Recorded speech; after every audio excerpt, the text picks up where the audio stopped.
unedited, tell the truth, and shame the devil. I love being black. All right, this is your boy Martin G, aka the Crime Chaser, and I am live, uncut, and unedited. This is where we tell the truth and shame the devil. I love being black. Come on in, people, come on in. We're talking about history tonight. We're talking about history tonight. History, history. I love being black. Come on in, good people.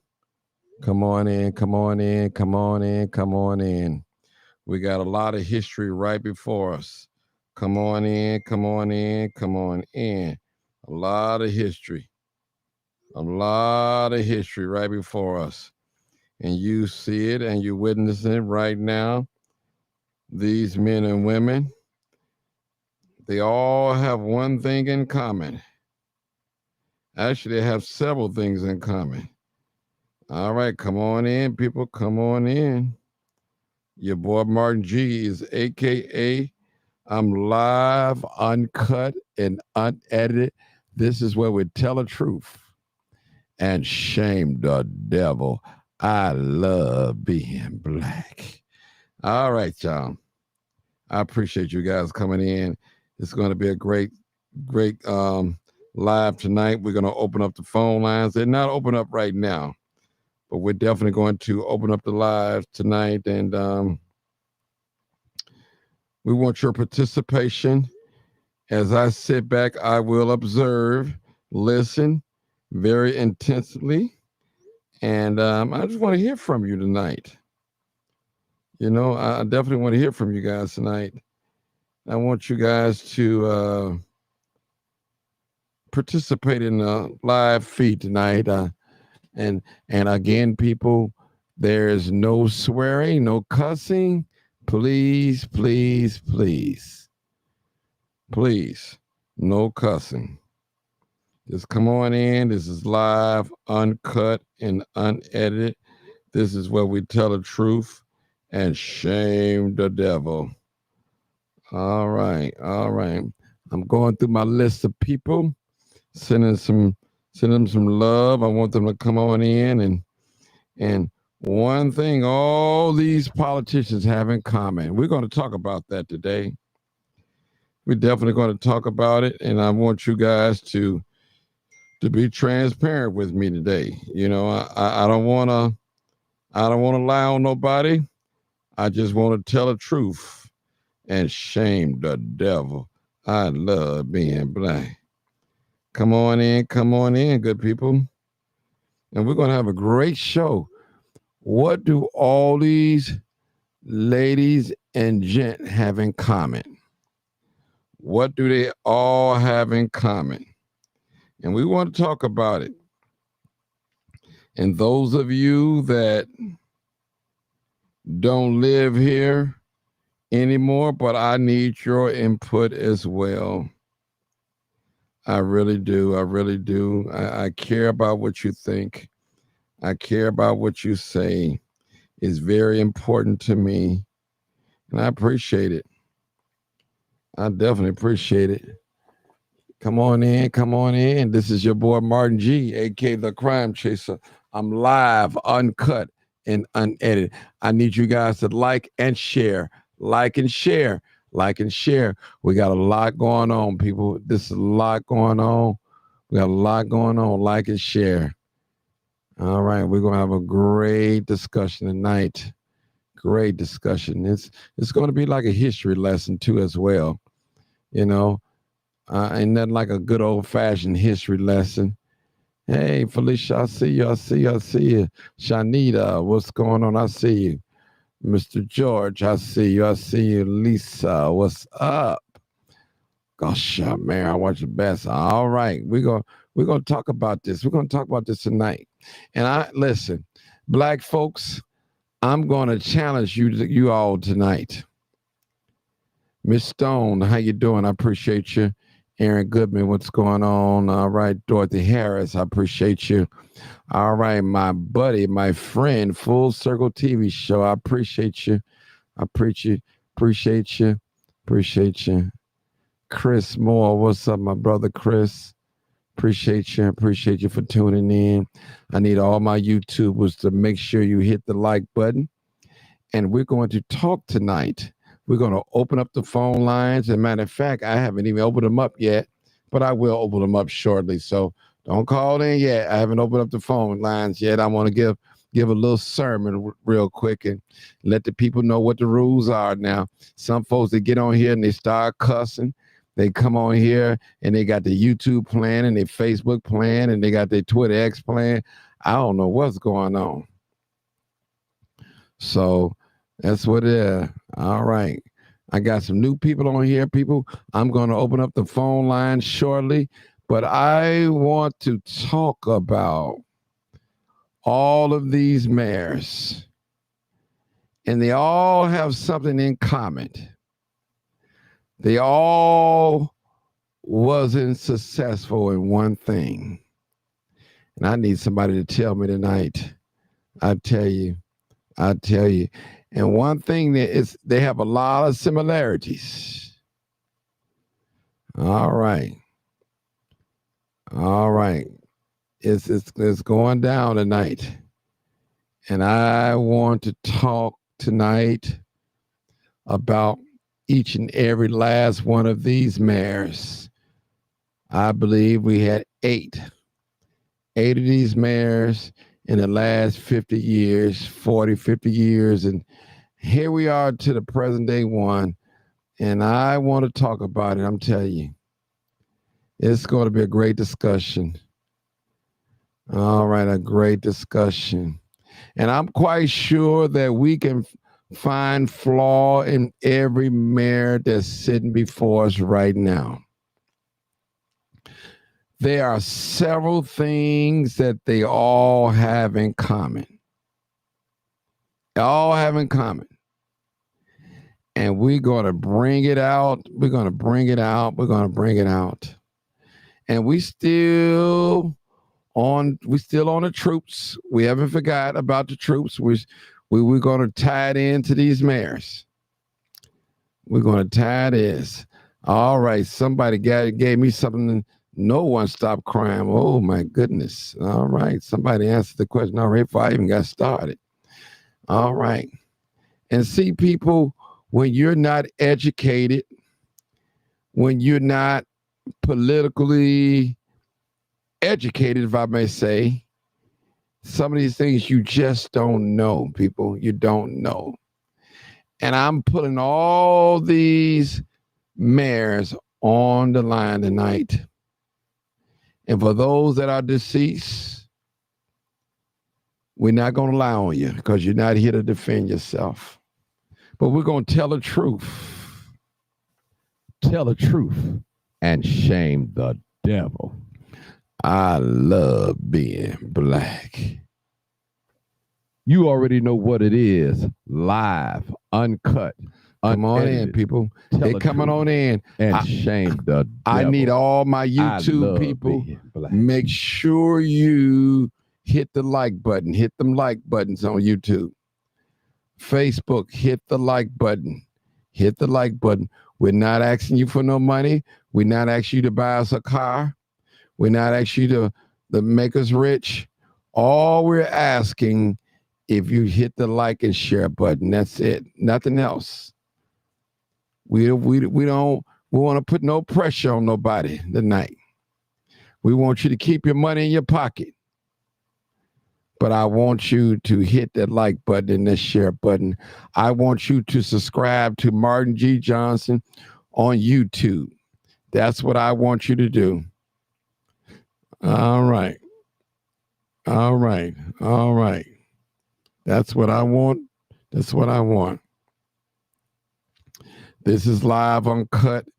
All right, Chicago. We're going to talk about some history tonight. And for those of you that are listening, you've heard a lot of things about Chicago down through the years, maybe doing some history lessons, but there's going to be some deep lessons tonight. And before we get started, too, I want to say my name is Martin Johnson, aka the Crime Chaser. I'm live, uncut, and unedited. I need each and every last one of you to share this video. And if you shared my video, let me know by putting it in the comments. You can do that for me. No matter if you're on YouTube or Facebook or Twitter X, we're going live all at the same time. And don't be afraid if your white boss see it, or she see it, or he see it. Don't be afraid. This is Chicago. We are a melting pot, as they say. We are a city now of immigrants. All right. All right. Have you shared it? Say shared, or just say yes. Yes. And a lot of people have left Chicago.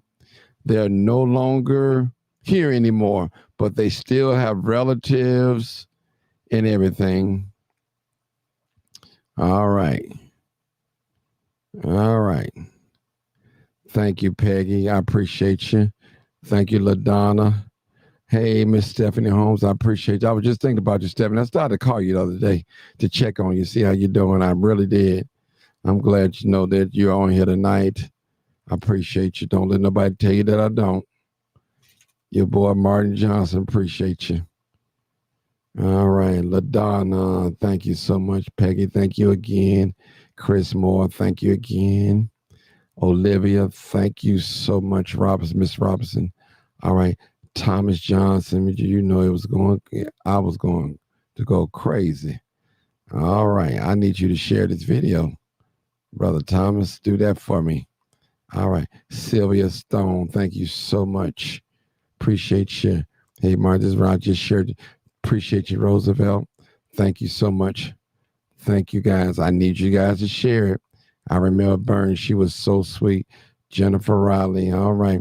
Jennifer, I need you to share it. Raven Harris, thank you so much for sharing it. Latanya Gamblin, thank you so much. I appreciate it. This is history. Willie Travis, I need you to share. Need you to share. Deborah Chambers, thank you for sharing it so much. Appreciate you. Barbara Cooper, thank you so much for sharing. All right. And Sylvia Stone say, here I am in San Diego in the house, originally from Chicago. Blessing, Martin. I appreciate you. Thank you for your support. Thank you for your support. Thank you for your support. Really do. Jennifer Riley, you shared it. Thank you so much.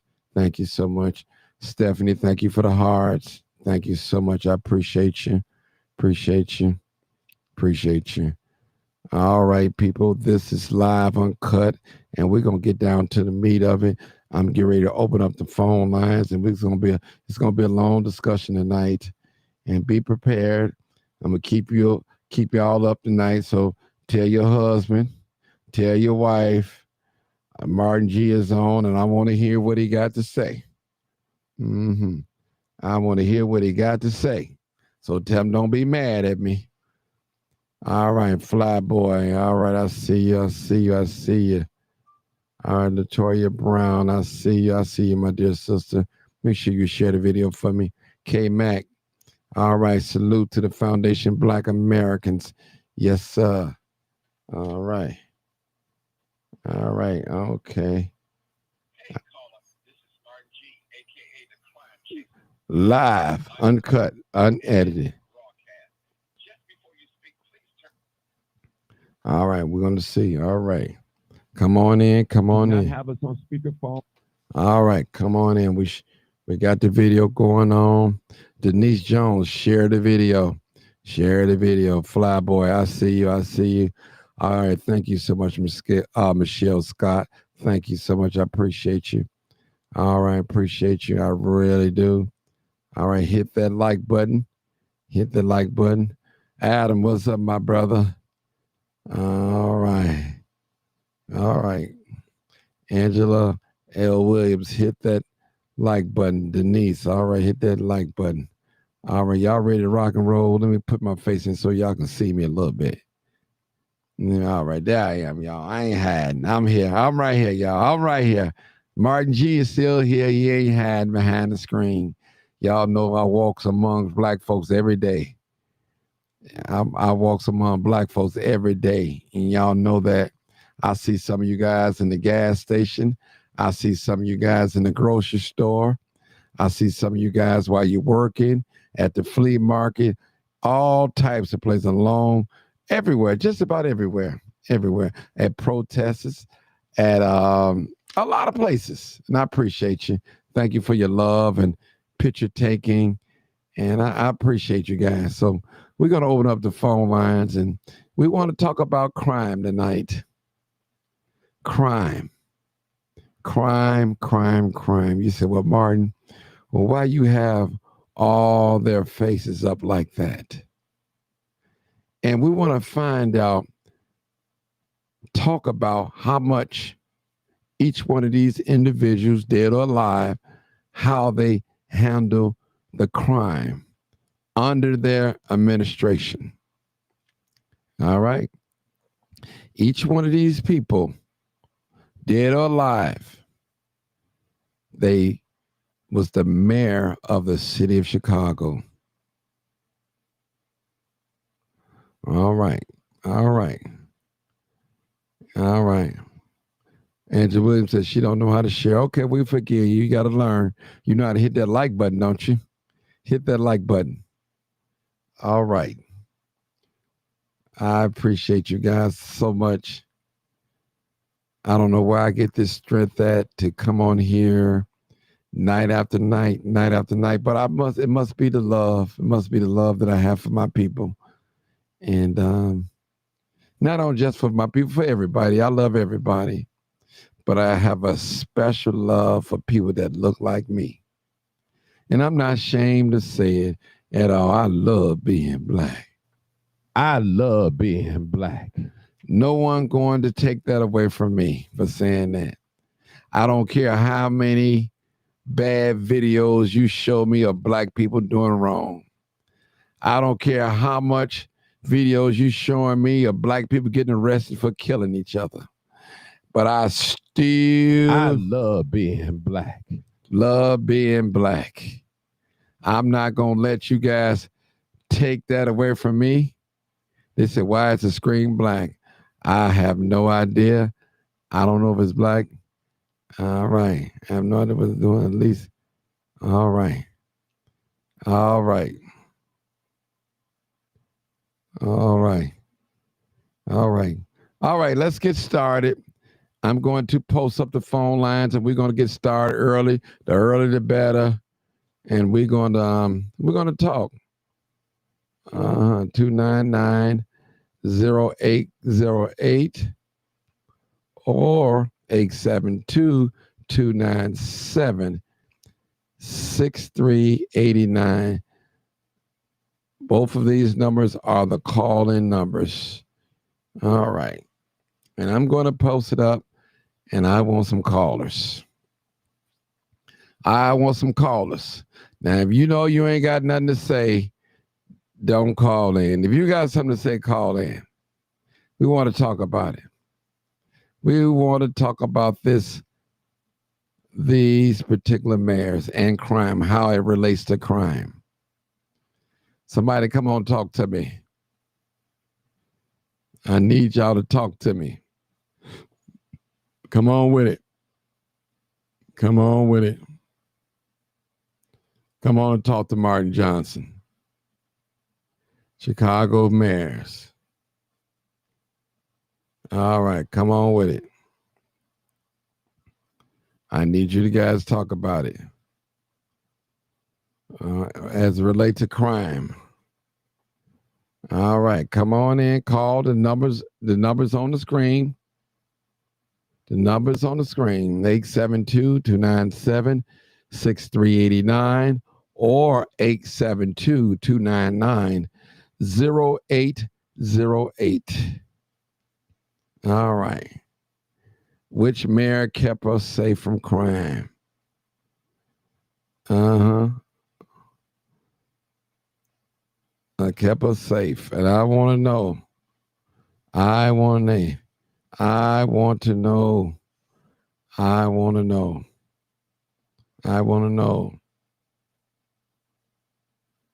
All right, let's come on with it. I want to know. All right. Which mayor kept us safe? All right.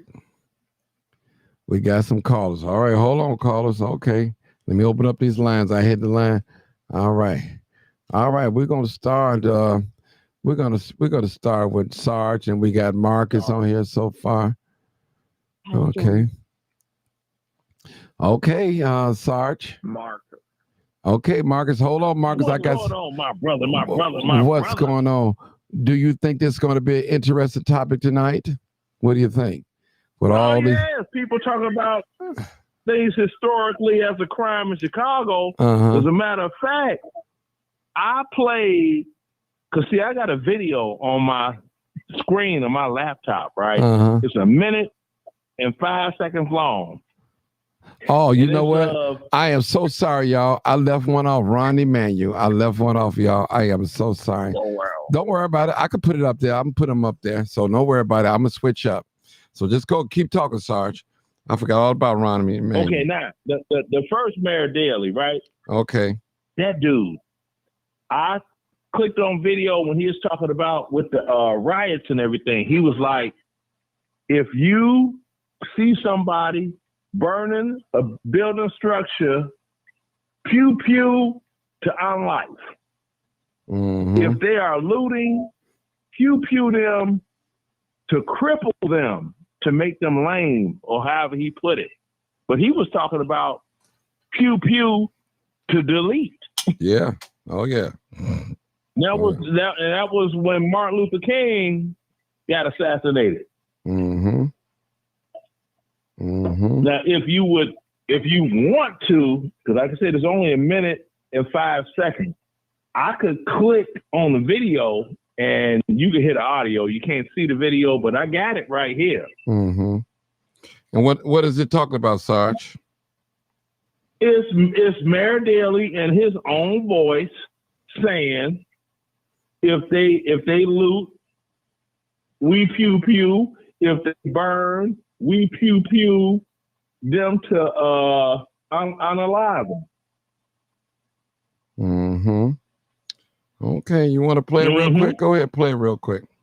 Yeah, I sure will if that's what. Very emphatically and very definitely that an order be issued immediately under his signature to shoot to kill any arsonist or anyone with a Molotov cocktail in their hand in Chicago, to fire a building because they're potential murderers, and to issue a police order to shoot, to maim, or cripple anyone looting any stores in our city. And above all, the crime of arson is to me the most hideous and worst crime of any, and should be dealt with in this fashion. I was disappointed to know that every policeman out on the beat was supposed to use his own decision. And this decision evidently was his. In my opinion, he should have had instructions to shoot arsonists and to shoot looters. How about that? All right, let's talk about it. Let's talk about it. Let's talk about that. Let's talk about that. Now, I'm gonna tell you. See, now if I get an email address, you can just text it to me by phone. I could email this to you. This video right here, his face on here is from Associated Press. He said, you heard what he said. I ain't gonna say it on here, but you heard what he said to do. And then he said the police use their own decisions. They shouldn't have. What they should have did was 187, everybody. Talk to me quick. Don't talk to me slick. Then we hear that, people. Oh, trouble, Jay. Oh my God, we got a lot. Let me know if you want me to play it again. Play it one more time. Play it one more time. Play it one more time. One more again. One more time. You know how we get down. Now, y'all listen close now. Clear the wax out your ears, and I'm gonna count it off. 5, 4, 3, 2, 1, go! Said to him very emphatically and very definitely that an order be issued immediately under his signature to shoot to kill any arsonist or anyone with a Molotov cocktail in their hand in Chicago, to fire a building because they're potential murderers, and to issue a police order to shoot, to maim, or cripple anyone looting any stores in our city. And above all, the crime of arson is to me the most hideous and worst crime of any, and should be dealt with in this fashion. I was disappointed to know that every policeman out on the beat was supposed to use his own decision. And this decision evidently was his. In my opinion, he should have had instructions to shoot arsonists and to shoot looters. Mm. Uh-huh. Mm. Okay. Now, I can't make that up. Okay, Sarge. I got my special guest on here tonight, Mama Doris. So, Marcus, can you let Mama Doris come on real quick? Yeah. Okay, come on, Mama. Good evening, everyone. How's everyone this evening? Mm-hmm.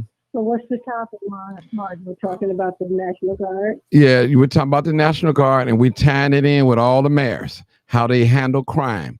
That's what we're doing. We got every mayor up here except Romney DeManuel, and I'm going to put him up with them as well. So that's where we at. So talk to us. So what my point tonight is to tell the people that no sitting mayor ever stop crime. White, black, young, old, don't male or female. And that's what I want to bring out. And Mama Doris, on that line, you come on with it. Yeah. I don't think if he sends the National Guard here, I don't think that he's going to order them to shoot to kill as previous mayors have done. I don't see him ordering them to do it. That's not to say they won't, but I don't see Trump ordering these troops to shoot to kill. And I will continue to say, I've been saying, crime is engineered. They really don't want to stop crime because crime is big business. It's $1 billion industry. So they're not all that interested in solving crime. And as I previously stated, there's a cause and there's an effect. So the system does not want to deal with the cause because all of it is happening under the system of racism and white supremacy. And as long as Black people are killing each other, they don't care. They never have cared. So it's going to be incumbent on us to start doing the things that we need to do in our community, and at the same time demand resources for our community. It doesn't take a rocket scientist to solve issues because sociologists and historians have written about this. Dr. Welsing has talked about it. We've had our scholars to talk about it. That's the scientists to talk about it. Okay, Mama Doris, I want to stop you real quick. When you say resources, and I went to public school, you taught at public school, I'm a little slow. I'm going to tell you the truth. What do you mean? What do you mean when you say resources? When it comes to the public school system, when I say resources, I mean the same resources that they have in the white community. Okay, just say, for example, in many of the schools on the south side and the west side of Chicago, you don't have music programs, you don't have art programs, you don't have science programs, you don't have STEM programs. So that's what I mean when I say resources. Put the money there to hire the people to so that these principals will be able to put those programs into those schools. They have them on. They have them in the high school. Has joined. So that's what I mean when I say resources. Okay. Again, when I talk about resources, I'm talking about employment. In all 20 of the Black wards, employment is 25 to 30%. That's by design.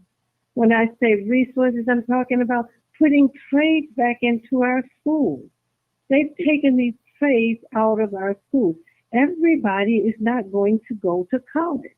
It's not meant for everybody to go to college.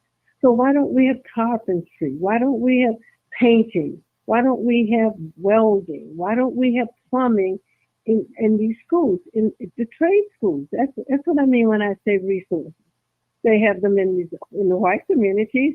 They have them in the Hispanic communities now. It's only our communities that are starving. So when you don't educate, you don't train people so that they can employ themselves and take care of themselves, when we can't get money to open businesses and do what other people are doing in their communities, when we can't do that, then you're going to have the same things that are going on in our communities. Everyone is in our community. The Indians are in our community. The Chinese, the Asians, the Arabs, everybody is in our communities doing business and taking the money out of our communities. We don't have grocery stores. The laundromats, the cleaners, most of them are Asian owned. Mm-hmm. The nail shops, the hairdressers. These are jobs that we should be having, and we should have in our communities, and we can hire our young people. I mean, there are a myriad of issues and problems, but that's what I mean when I say resources. So we're not concerned about solving crime in our community. We are going to have to. There should be a state of emergency. 50 shootings and 8 people killed. Look at the hundreds of thousands of Black men and women we have lost over the years. Mm-hmm. This is by design. Mm-hmm.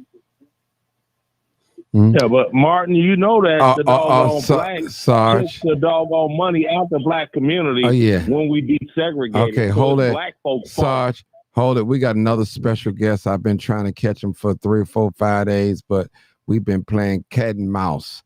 Mr. George Blakemore. Hey, Mr. George. Okay. Oh, that's my man right there. Okay, thank you, Martin. Mm-hmm. But I know that I was told that you was talking about guns coming in with the railroad, and I heard Miss Doris talking about no trades in the schools. The buck stopped with us. If you would just listen to me, it's an inside job. My father worked for the railroad for 40 years. It's a superintendent, it's a railroad police, and all. They set it up. And then Ray come in, and he take the guns. But all of them are in it together. And I told my father, I say, Daddy, give me some of those leather gloves, and I can take them up to Chicago and sell. He ignored me because that's a good father. If he's doing something illegal, he don't want his son to be involved in it. If an old whore is whoring, she would tell her daughter, I'm cleaning up office at night. She would not want her daughter to be a whore. So when they're talking about economic development in the Black neighborhood, whose fault is it? It's not design. It's you, the Black folks. You can't build a cook. You have no trades. If they cut out the trades in your school, it's because of you. Stop passing the buck to the white man. We had all of this. We had trade school. Now the Blacks can't build a chicken cook. So time out, laying it on the white man. Laying it on the white man. Look in the mirror. Look at all these sellouts. Angel Mama Ultimate down in City Hall, Black, who voted for sanctuary. You put them in. You deserve the government you get. You get the government that you deserve. And if you don't use what you got to get what you want, you don't need what you got. So don't talk about the Arabs are coming in, Chinese are coming in. There's something wrong with you. Our minds are messed up. So you let the school board take these trades out of the schools. So the buck stop with all of you, the activists. I always say, for revenge, go red, flip red, go black. That's where it's at. Go black. So it's revenge why I want Trump to come in here and clean up the goddamn swamp, and then we got to clean up our own damn swamp. I always talk about my mom with a nappy hair. She didn't like it. There's something wrong with us. There's something wrong with a woman that don't like her nappy ass hair, her black ass. Excuse me for cursing, Martin, because you told me you don't have that kind of talk. But this is a curse, and we curse each other. I hope I've been very articulate. My father he wanted me to be better than him. So that's an inside job. Ray don't know which gun is coming in these trains. These white police officers for the railroad, the owners, the superintendent, they're all in it together. They all in it together. And if you don't have trade at CVS, your black school, is something wrong with you. The design is that you got to get off of this damn slave plantation. You got to. And everybody. And then if you did have a trade, some black folks think white folks ice is colder, my auntie said. And my auntie said she don't want to see a black man do nothing on her house. So it's a mental problem. We got to overcome the legacy of slavery. Mm-hmm. George, brother brother George. So I know you just mentioned there's some things that we can do. What can we do right now as a black people, as a black race, as the melanated? What can we do right now that can help us right now?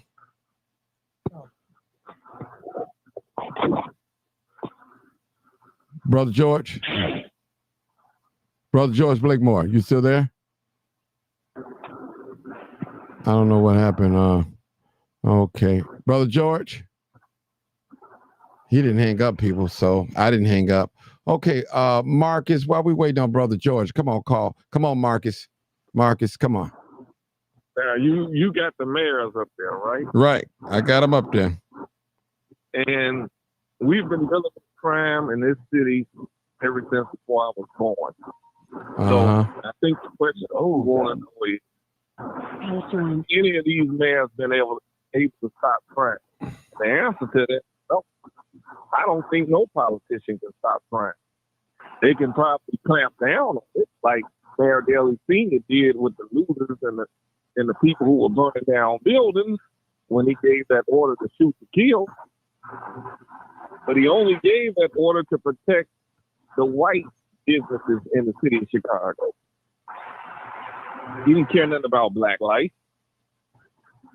At the same time, I don't think none of these mayors are capable. And I don't think the future ones will be able to stop crime, because it goes back to spiritual too. What makes a person want to get up and kill somebody, want to get up and rob somebody? There are people out here who got the robbers are doing better than the people who are working. So what makes them get up and rob? And I've even heard stories where young people worked on a job and robbed their own coworkers.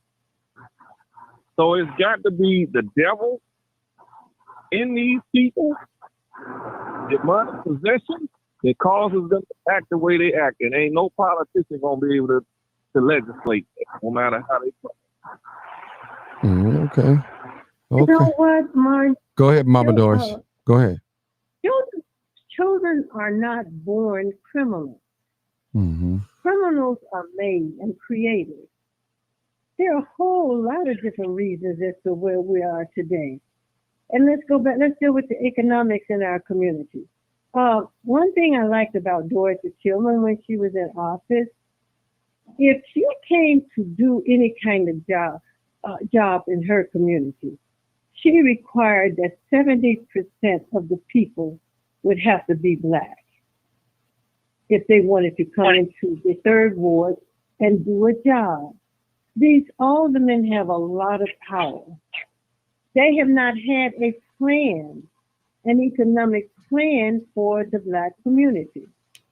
They were not conscious enough. They didn't care enough because they could have created more Black businessmen and women in these communities. They opened the door for those people to come in there. And we're at the point where we're going to have to protect our culture, rebuild our culture. And that's across the board. You know, when it comes to crime, children are not being raised properly. The absence of a man, people do not understand the significance of having a father in the home. Teenage pregnancy. We can go on and on and on. But the bottom line, this system does not care about Black people. It has never cared about Black people. But we had a plan.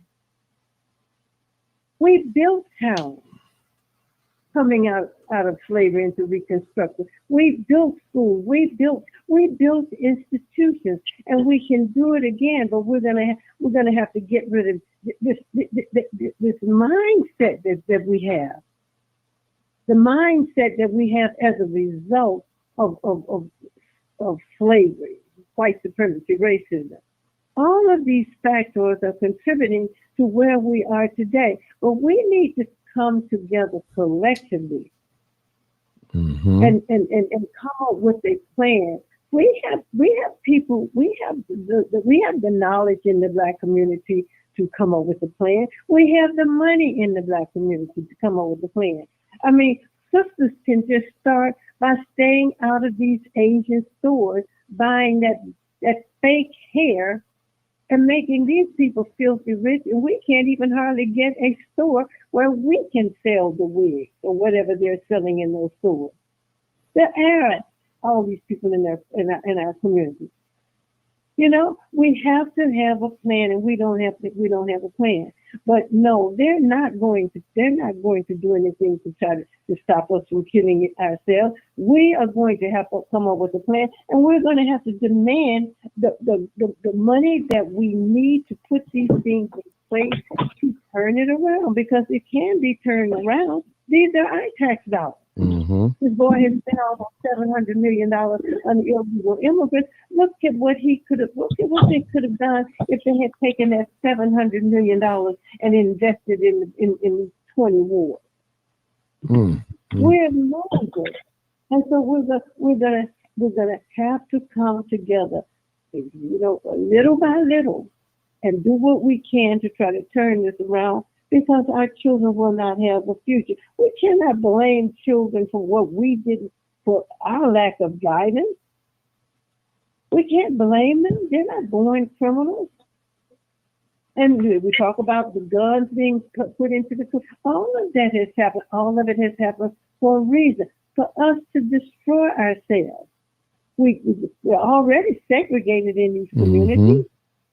So what we need to do is get all of these other people out of our communities, and let's start opening up businesses and keep the money in our community.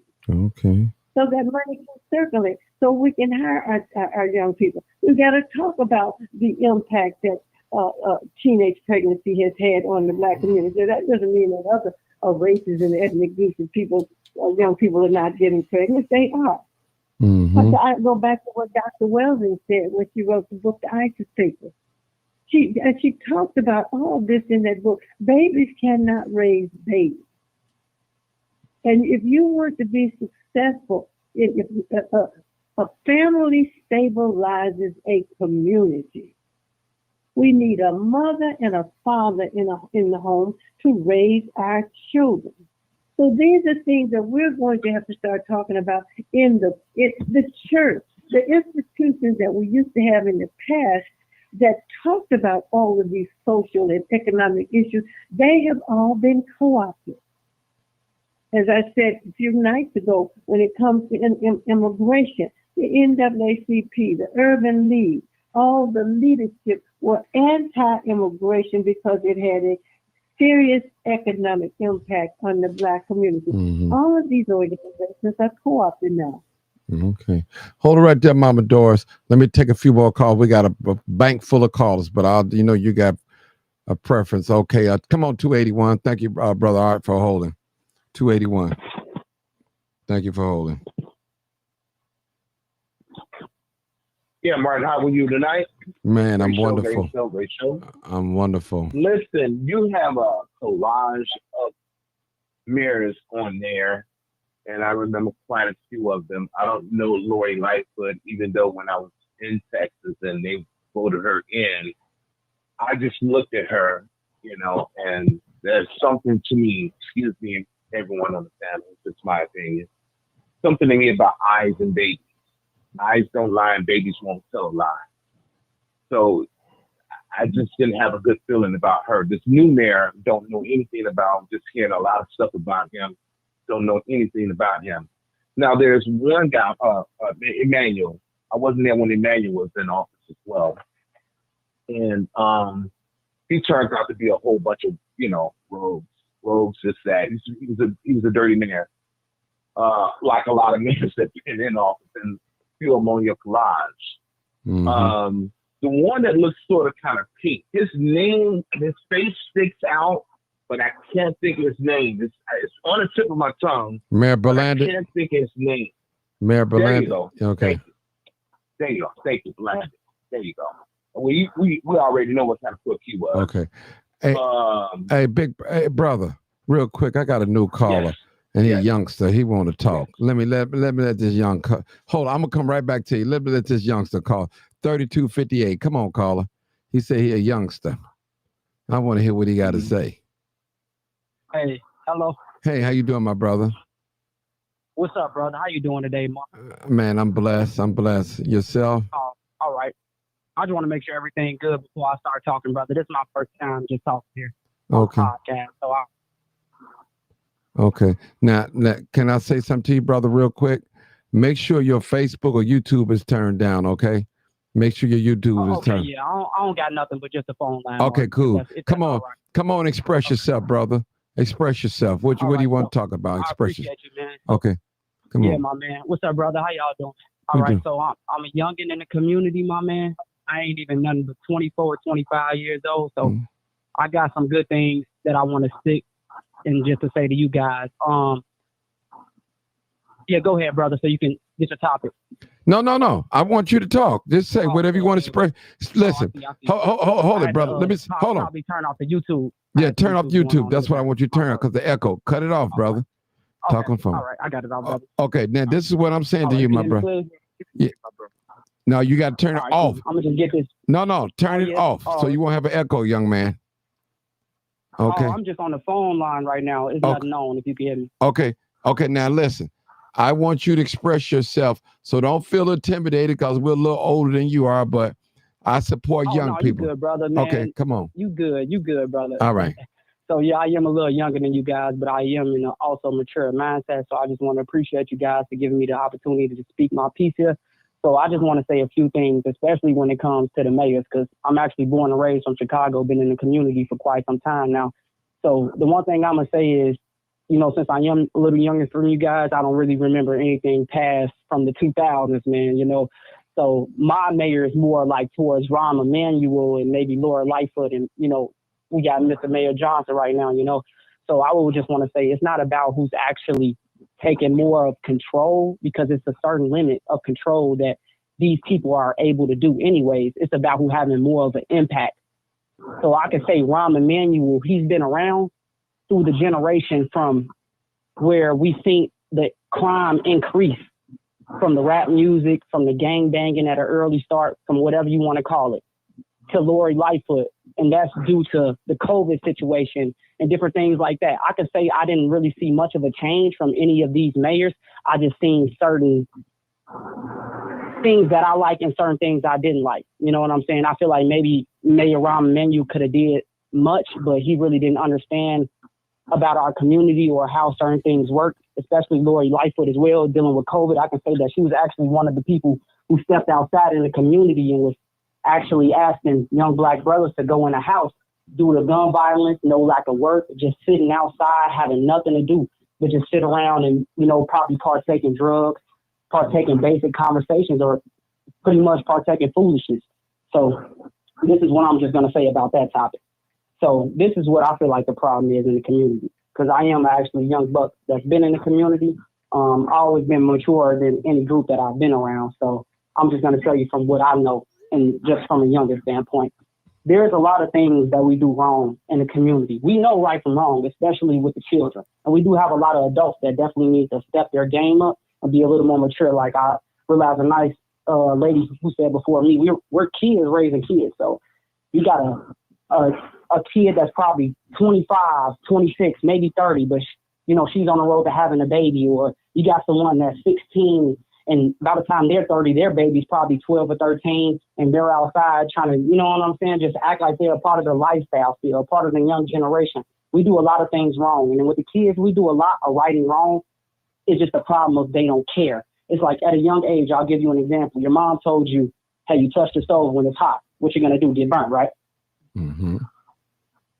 But it's up to you to touch it or not, or learn. So some of these kids definitely know basic knowledge and right from wrong. It's the problem is they don't care. You know what I'm saying? You could definitely have someone that understands things, but when they don't give a hell about anything, I'm sorry for my language, Martin, but when they don't care about anything, that is the biggest problem that we have in our community. We got a very little resources. People scared to come in the community. Resources that we can make so much money, but you have people, like I said, petrified in fear. People from different states, people who want to come in and spend money, make money, politics, but they hear so many bad things about it, is drawing the money and anything that could build the community far away from anything that we have right now. So I just feel like that's one of the things that we have a problem. Drug addiction is two. Right. We got a lot of young brothers out here. They off drugs, you know, they're not in their right mindset. We listening to a lot of music that ain't really helping. And we got a lot of inner depression, a lot of inner heartbreak, you know what I'm saying? And they just really don't know how to deal with it and faction with it, besides confiding in their friends. And you can't really confide into someone who's pretty much telling you to do the same thing as them. You know what I'm saying? Like, we have kids who can't even talk about the things that they're going through with their parents, you know, so they go to the streets, or like I said, they go to friends, you know, the people in the community, but it's like you can't really take guidance from someone who's doing the same thing as you, pretty much, you know what I'm saying, or probably worse. So I just feel like that's what it is in the community. We just got a big drug addiction, maybe, you know, it's an epidemic. We got a lot of problems, a lot of built up anger, and it stems from slavery.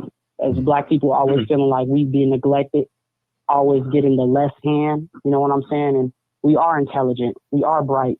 We create some of the best things in the world. We do some of the best things in the world. You know what I'm saying? We are articulate people, but it's time for us to step in together.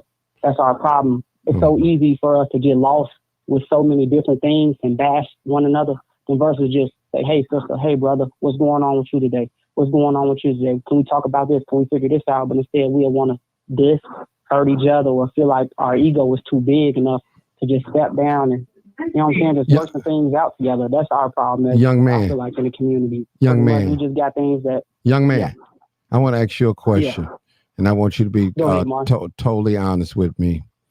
Oh, yeah, I'm 100% honest. Okay. What disconnects us older people from the younger people your age? Why is it such a disconnect? Now, I mean, tell us. I mean, it's not a disconnect, Martin. What is it? Tell me. I mean, like I said, oh, I'm sorry. Go ahead, brother. No, I just want you to tell me. Tell me, well, what is it? Because a lot of young people your age, they don't rock with older people like us, and a lot of older people don't rock with young people. This is what I'm gonna say. You know how, like, sometimes maybe the younger generation don't feel like they want to be preached to or told this, especially, like I said, if they have this problems or going through this, they be like, hey, man, you don't know me, so who are you to tell me what I should do? If I can't even listen to my own mom, dad, uncle, sister, brother, and you a random person trying to tell me something that they ain't taking no heed into. You know what I'm saying? That's pretty much all it is. They just feel like probably the younger generation want to over preach, or they just don't connect in certain ways, but it ain't even that. You know what I'm saying? Like, where the older generation been at, you know, you guys were in our shoes, but just a lot of us don't take heed. You know what I'm saying? It's just about understanding and wanting to understand the basic knowledge. You know what I'm saying? A lot of us, we hear, but we don't take in the knowledge. That's what it is. Like, they'll hear you, but they're just not taking in the knowledge, because in their head, they just want to do whatever they feel is right. You know what I'm saying? Or necessary. Mm-hmm. Do the pain, hurt, this, or whatever the scenario is, Okay. you know? Okay, thank you. Hold up, brother. I got a long call. I'll put you in front of everybody. Okay, 281. I'm going right back to you. Then All right, after, okay, no problem. Then after 281, I got a 7202. Come on, 281. Come on, my brother. Sorry. Yeah, Thank you for that. Go ahead. Thank you for that. Go ahead. I wanted to say thanks to the young man as well, because he's very intelligent, very articulate, and he knew what he was talking about. Getting back to the mayors about which one kept us safe. Well, we knew Eugene Sawyer was basically there because Harold Washington, our beloved mayor, passed away. And he sold us out. He did a whole bunch of sellout stuff. And Jane Byrne, well, I'm gonna hold off on German. I'm gonna step back just a step or two and go back to the Daley Senior. Daley Senior ran the city with an iron fist. And that's just the way it was.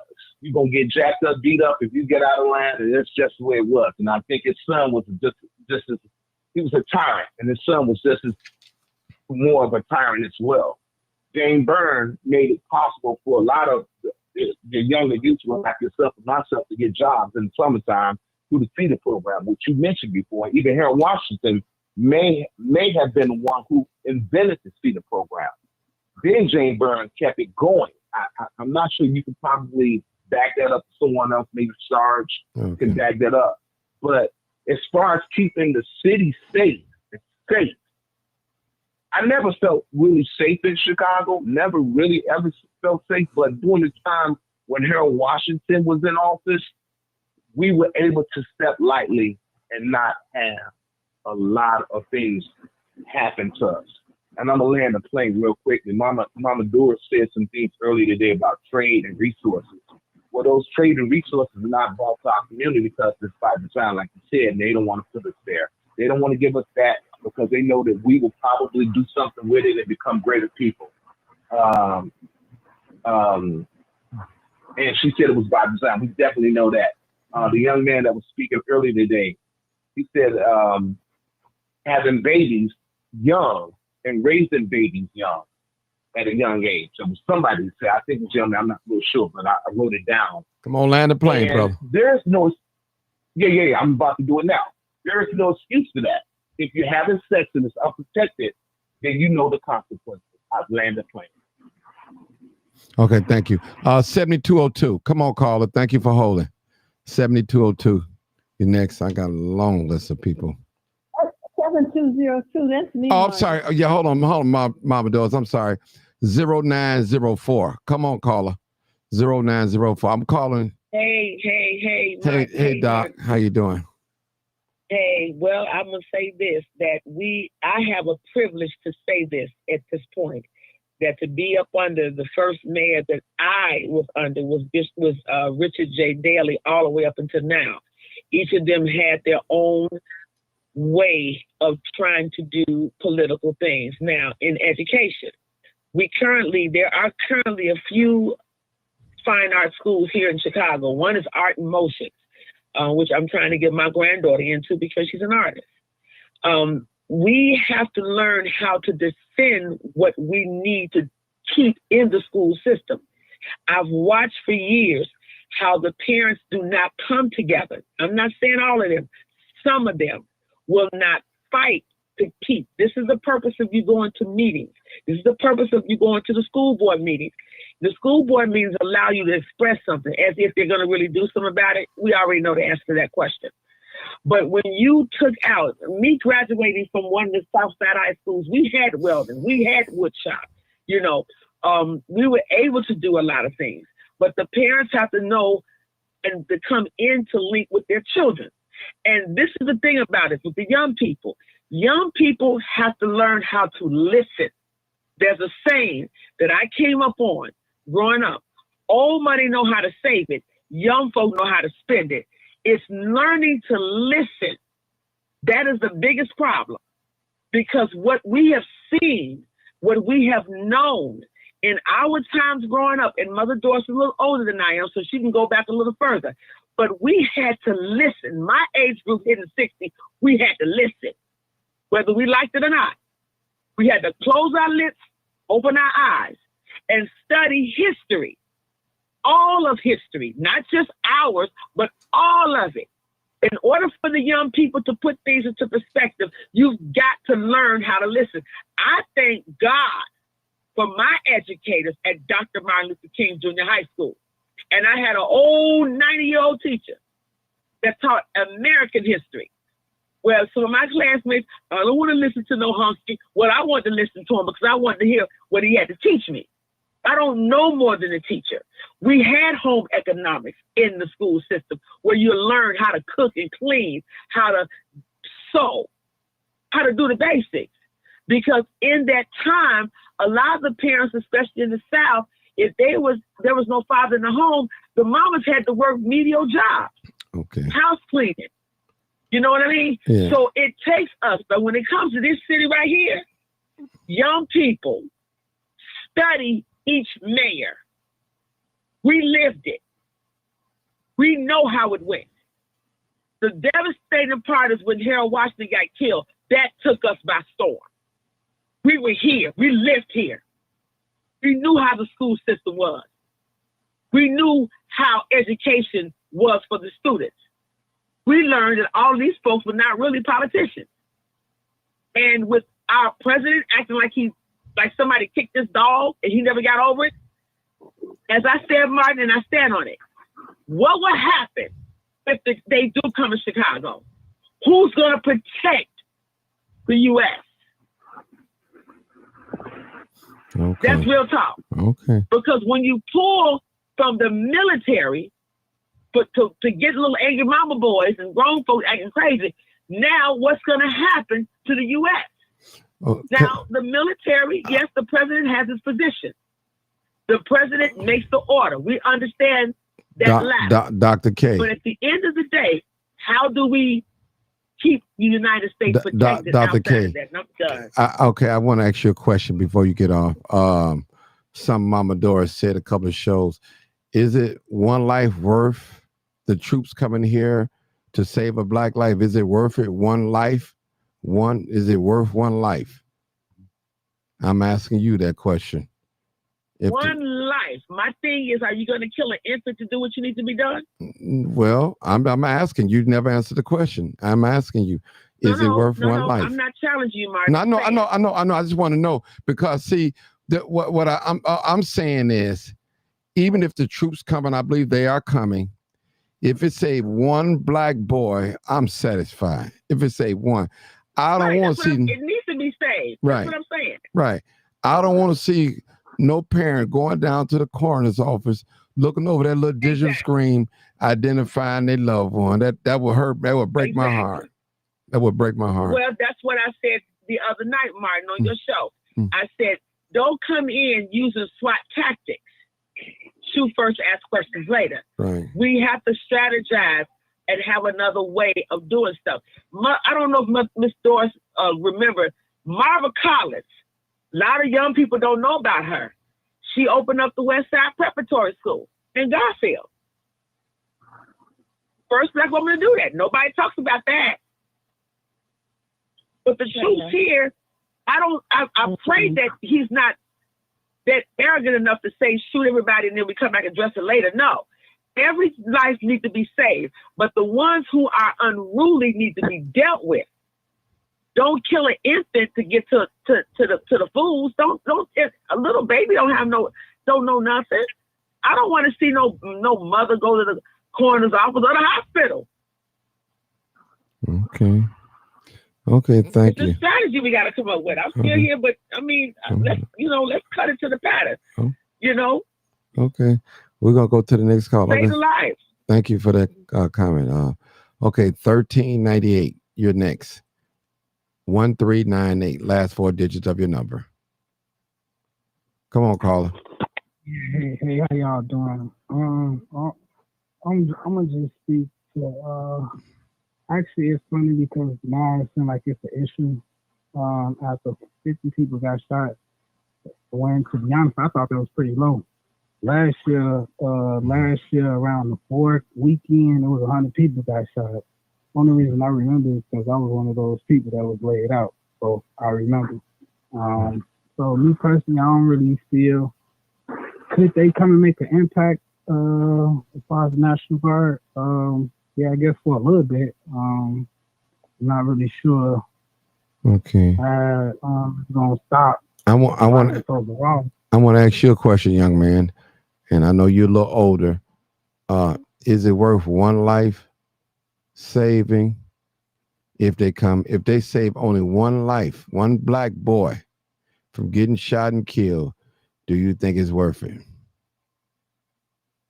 Yeah, it could be.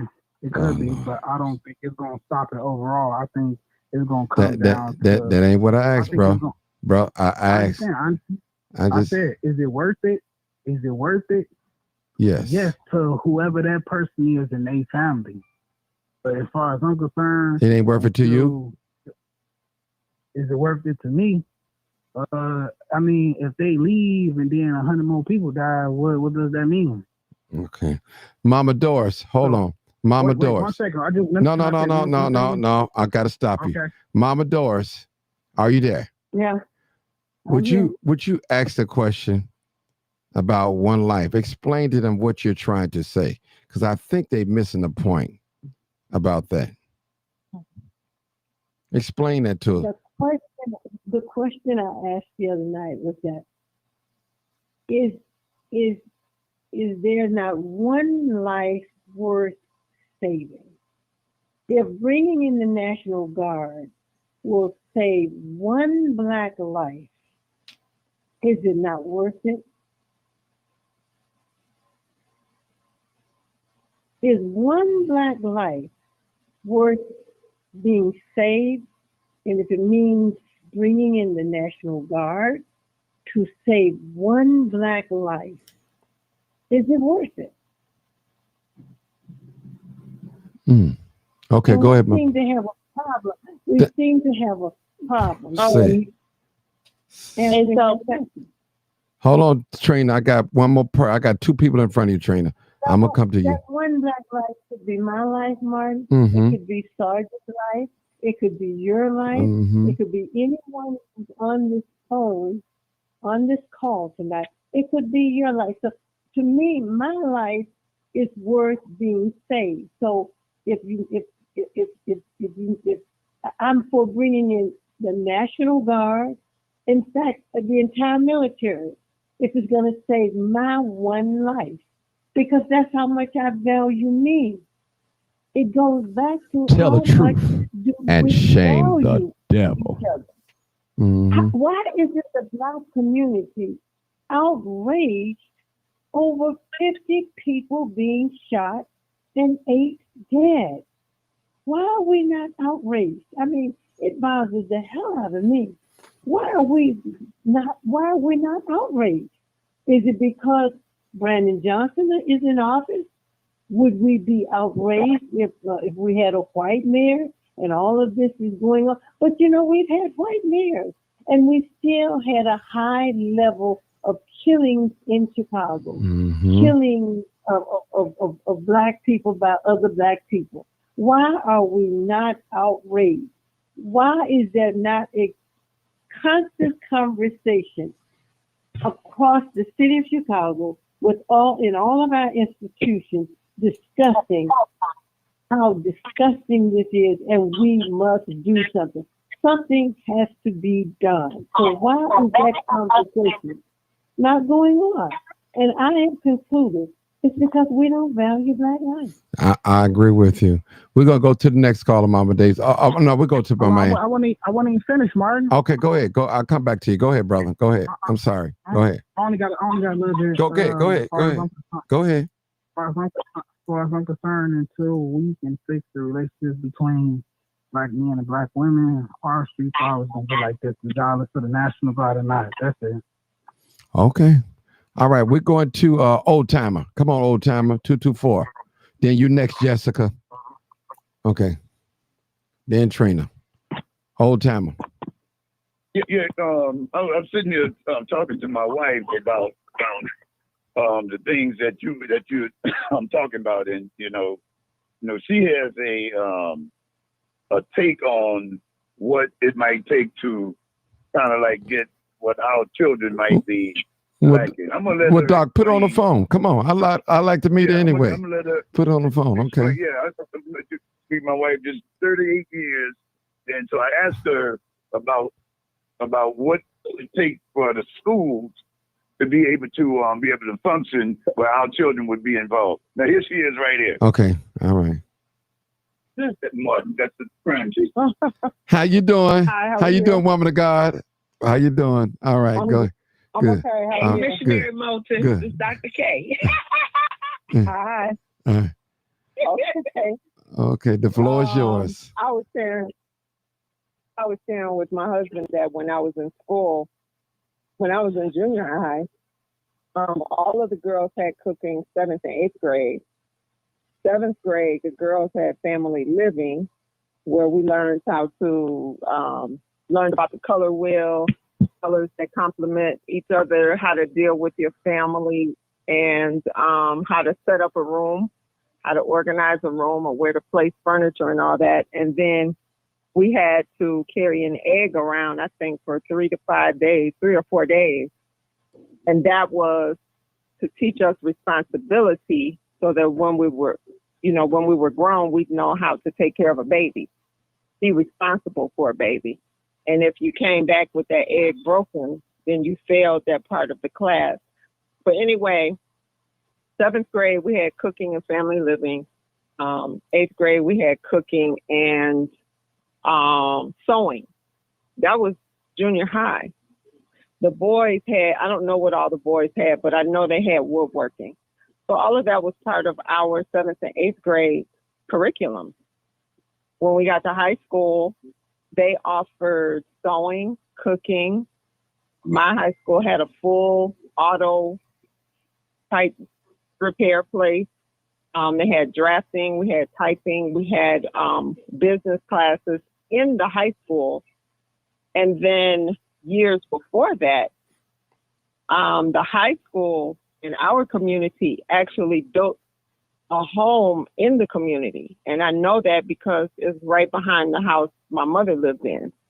The community high school actually built that house. So these were things that were at our local high school. While I was in high school, they had the local community college had it was called a vocational center. And you could go out there and at that time, this was the early 80s, go out there, learn how to work on computers.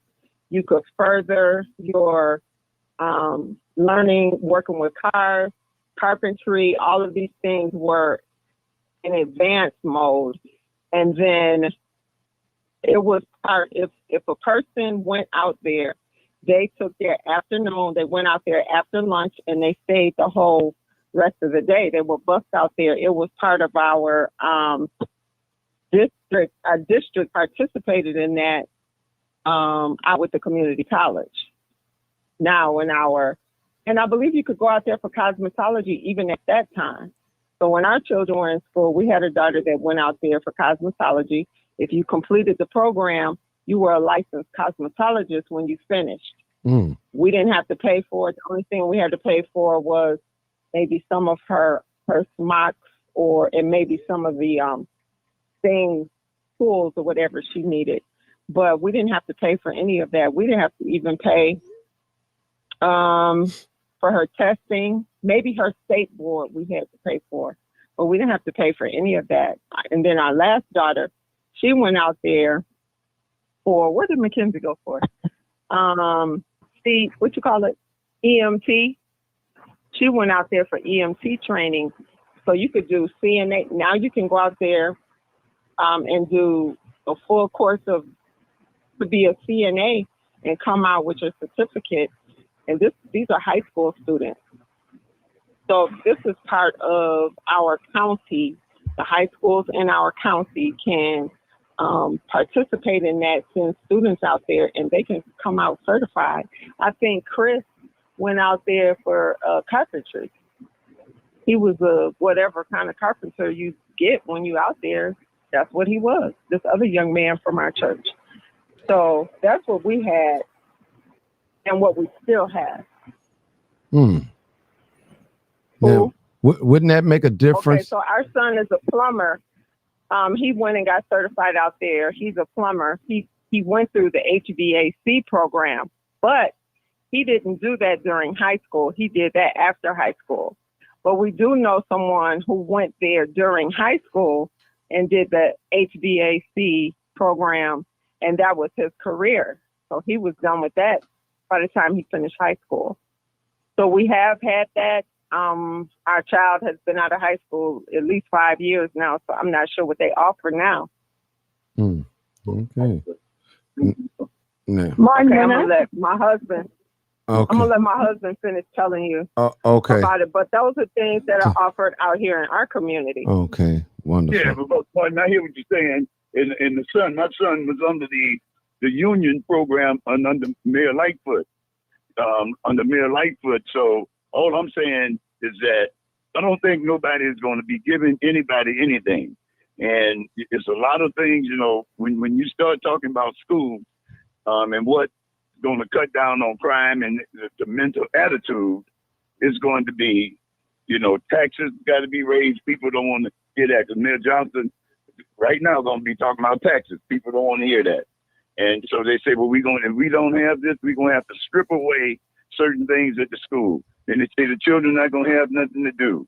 So it's going to be a continuous fight. Well, and you're not stripping them away in the white schools. You're not stripping it away in the Hispanic schools.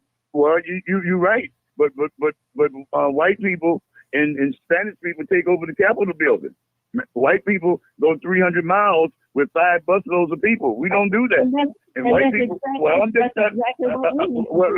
Let me make my statement and get out of the way. They go to the Capitol building, bring sit-in lunches. They fight with the powers that be. And Hispanics, they sat out there in the rain when they had schools closing in Chicago. I saw it. They were sitting right out there all night in the cold or whatever it was. Now we kind of fair weather. We fair weather. We go for a little bit, but we're not gonna go. We're not gonna stay that long because we feel that we entitled to it. We feel. You're absolutely right. You're absolutely right. And those are the kinds of things we used to do. And we're going to have to go back to doing it again if we want these programs to be in our schools. You're absolutely right. Well, when I first came to this city, when I came to this city in 1975, I was as a teacher. This was a wonderful, wonderful school system to work in. We had all kinds of programs in our schools, but throughout the years, they have taken them out of these schools, and we have stopped fighting and demanding that they keep them there. The politicians, the community. So we're not as involved as we used to be. And if we want these things again, we're going to have to get up and get involved and make some demand. You're absolutely right, sir. I agree with everything you're saying. All right, let me bring Jessica in. Okay, hold it, old time. Let me get Jessica. She's been waiting for a long. Trina, you can call back too. I'll get you in. Come on, Jessica. Thank you for holding, Jessica. We had a long laundry list of numbers tonight. Jessica, come on. But I'm not gonna. Hey, Martin. Go ahead. I'm not gonna be long. But we dancing around what's really going on here. Mm-hmm. Now, somebody, I think this the girl Trina, the lady Trina. Mm-hmm.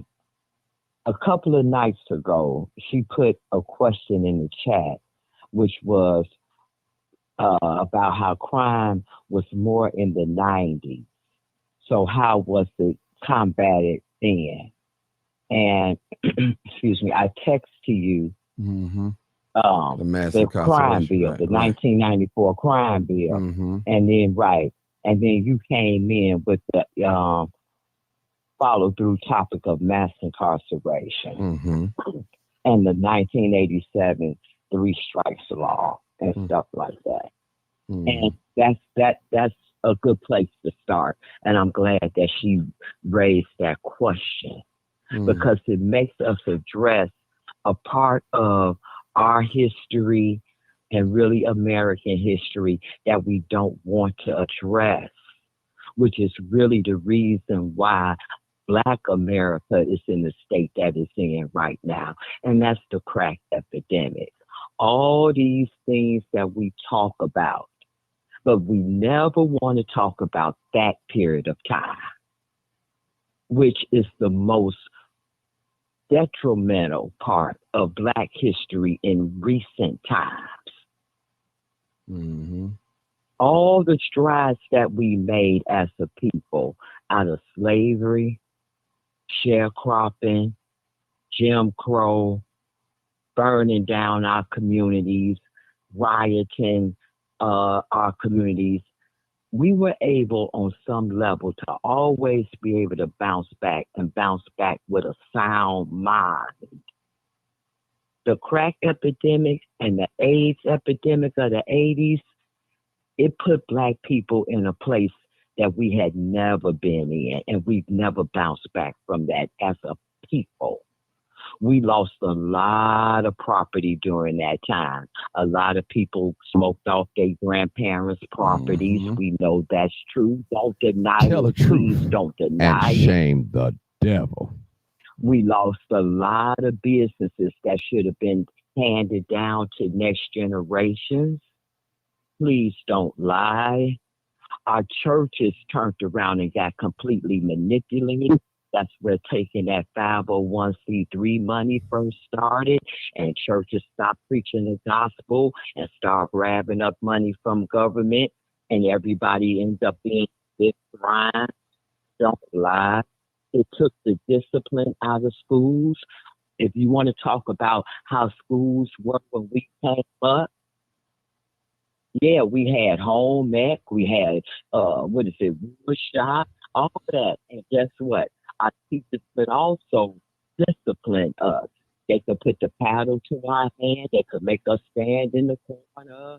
They could do all of that. But when the crack epidemic came and it left all those kids without parents, and all those kids end up going into foster care and end up being wards to the state, that's when teachers could no longer discipline the students. That's when parents could no longer, quote unquote, whoop their kids. Because then your kids was told to call 911 because so many of them was being raised by the state. Which goes back to the youngin' who called tonight. What was his last four digits? 3568? And he was talking about the disconnect between the older generation and the younger generation. And he kept saying, but it's really not a disconnect, but he couldn't really put his hands on what is it though.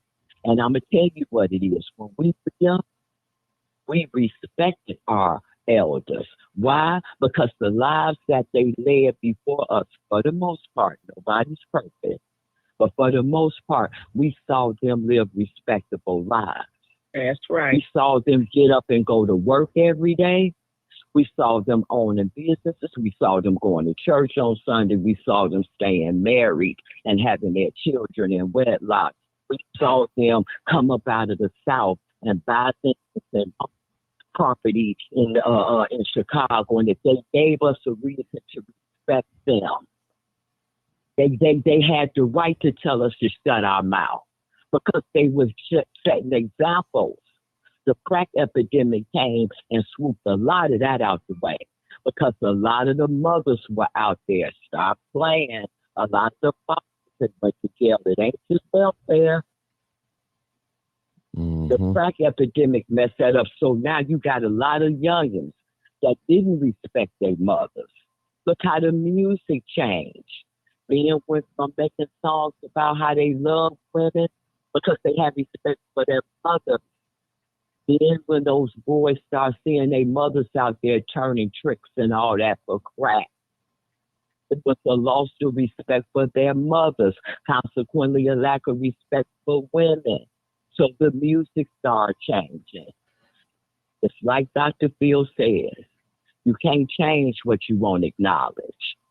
As long as Black people will not acknowledge what happened with the crack epidemic, if we won't acknowledge how that changed our culture, that's where all this wild ratchetness is coming from. Because you got at least, 2 generations now, where you got the babies that was born crack addicted, stopped playing, they had kids. You're talking about kids that wasn't brought up with parents, now raising kids that they didn't know what parenting was, because we can't put it just on teenage pregnancy, because teenage pregnancy been around since forever. It's not a new phenomena. What is new was what we saw in the 80s and 90s when we would go to the gas station 9, 10 o'clock at night, and now a woman is out there with her 6 or 7-year-old offering her child up for sex. Don't lie. That's what a lot of this sexual promiscuity has come from. So we got to own up and make people responsible. Part of it is what George Blakemore said. We got to look at what we're doing and fix what we're doing. We got to accept the part that we played in it. Those of us who got caught up, because all families was affected, whether you was actually on it or not. Somebody in your family was. Somebody near and dear to you was. Somebody went to jail behind it if they wasn't on it. That's why we need to hold the United States government responsible for the crack epidemic. It wasn't just slavery. It was slavery, sharecropping, black codes, Jim Crow, the crack and AIDS epidemic, because Maxine Waters busted it, remember, years ago, saying that's how the guns and crack got into the Black neighborhoods, because they was trying to finance that war. The government was financing that war. So why are we not holding the United States government accountable for the part that they played? Because the people that got caught up, they did what, like Trina asked? They got caught up with that crime bill. They went to jail. Or either they ended up under park benches out there, out of their minds right now, pushing shopping carts. They paid their dues. Or people like me, who I wasn't on it, but guess what? My husband ended up getting caught up, destroyed our family. So yes, the United States government owes for the part that they played. So we need to stop beating up on each other. We do need to hold each other accountable and hold the United States federal government accountable for the part that they played. Let Trump come in here, clean up how he can clean it up. Again, Chicago gonna have to swallow their pride and admit that a Republican came and clean this up, because all those mayors you got on the screen that are Democrats. They're not going to do anything because they are a part of the Democratic Party. They don't get to act as individuals because they Black. They don't get to come in there and do everything pro-Black. They're going to come in and they're going to do what their party says to do. And their party right now says it's going to be about illegal immigrants. Their party right now says they're going to be soft on crime.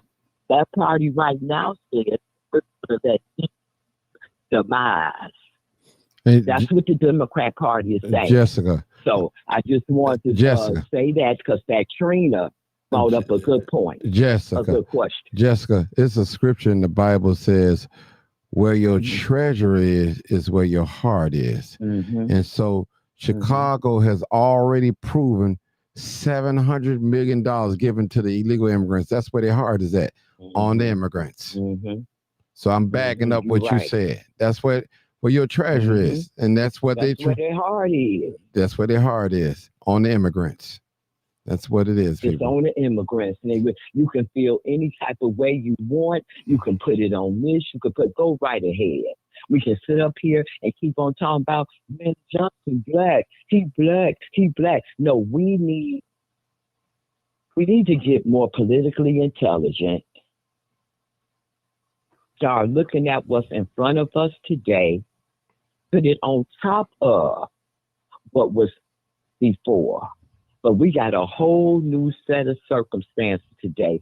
3568 explained it best, and Trina came with the question of the day that brought it all together.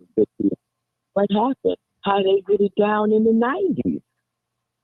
Mass incarceration.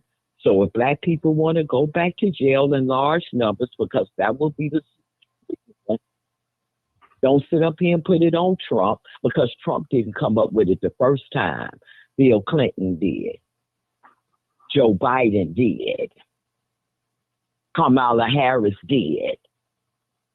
Those are your mass incarcerators of modern times. Matter of fact, Donald Trump came up with the First Step Act to try to get some of these people out that had been in under those harsh sentences. So we got to step out of whatever brainwashing we in and deal with what's really going on in front of us. So that's all I got to say. Shout out to 3568. Extension, and 4 last digits, 3568. Because he was bringing it. He was bringing it. And then shout out to that, I think, like I say, I think her name was Trina, that she came with the question of the hour. What did they do that time? Locked us up. Y'all want some more? Like George Blakemore say, keep cutting up. Keep cutting up. You want some more? So that's where it is. Black people, get yourself together. Get yourself together. There's a population of us that got caught up, and the looking effect of this out there. And those of us, praise God, that either survived it or didn't caught up. We had a responsibility of stop acting like we don't know what's wrong. We don't know why these young people like this. How black people get quit. Stop. And put our heads together, roll our sleeves up, and like W.E.B. Du Bois said, the talented 10. It's only going to be 10% of black people who are going to have the tools to help the masses. We got to pull our sleeves up and be honest and help each other. Help each other. Because we in trouble. Like it or lump it, we in trouble. And dancing in years of yesteryear and Hollywood and hey, if it was that good back then all the educators of today and stuff, get it back in the streets. Get it back in there. Get all this LGBT junk out of the curriculum and get the trades back in there. Stop being quiet, because all you thinking about is your salary. And we should value our jobs because we need them. But if you're going to be quiet, then be quiet. But don't sit on the sideline acting like you don't know. Because we do know. So thank you for your show, Martin, for giving people a platform to call in and to express themselves, to exchange ideas. That's a very good thing, positive thing. For sure. But we got to use our brains and stop playing. Stop playing. If we need home ec, if home ec was so good, the doggone educators get it back in. If wood shop was so doggone good, get it back in. We got more degrees today than we did back then, don't we? Yes, we do. All right then. All right then. So y'all go ahead, finish the show, and I'm going to click back on and finish listening. Okay. Come on, old timer. I know you called back. Have a good night. Thank you, Jessica. Thank you. Come on, old timer. Brother Moten. Yeah, go ahead. Yes, sir. Go ahead.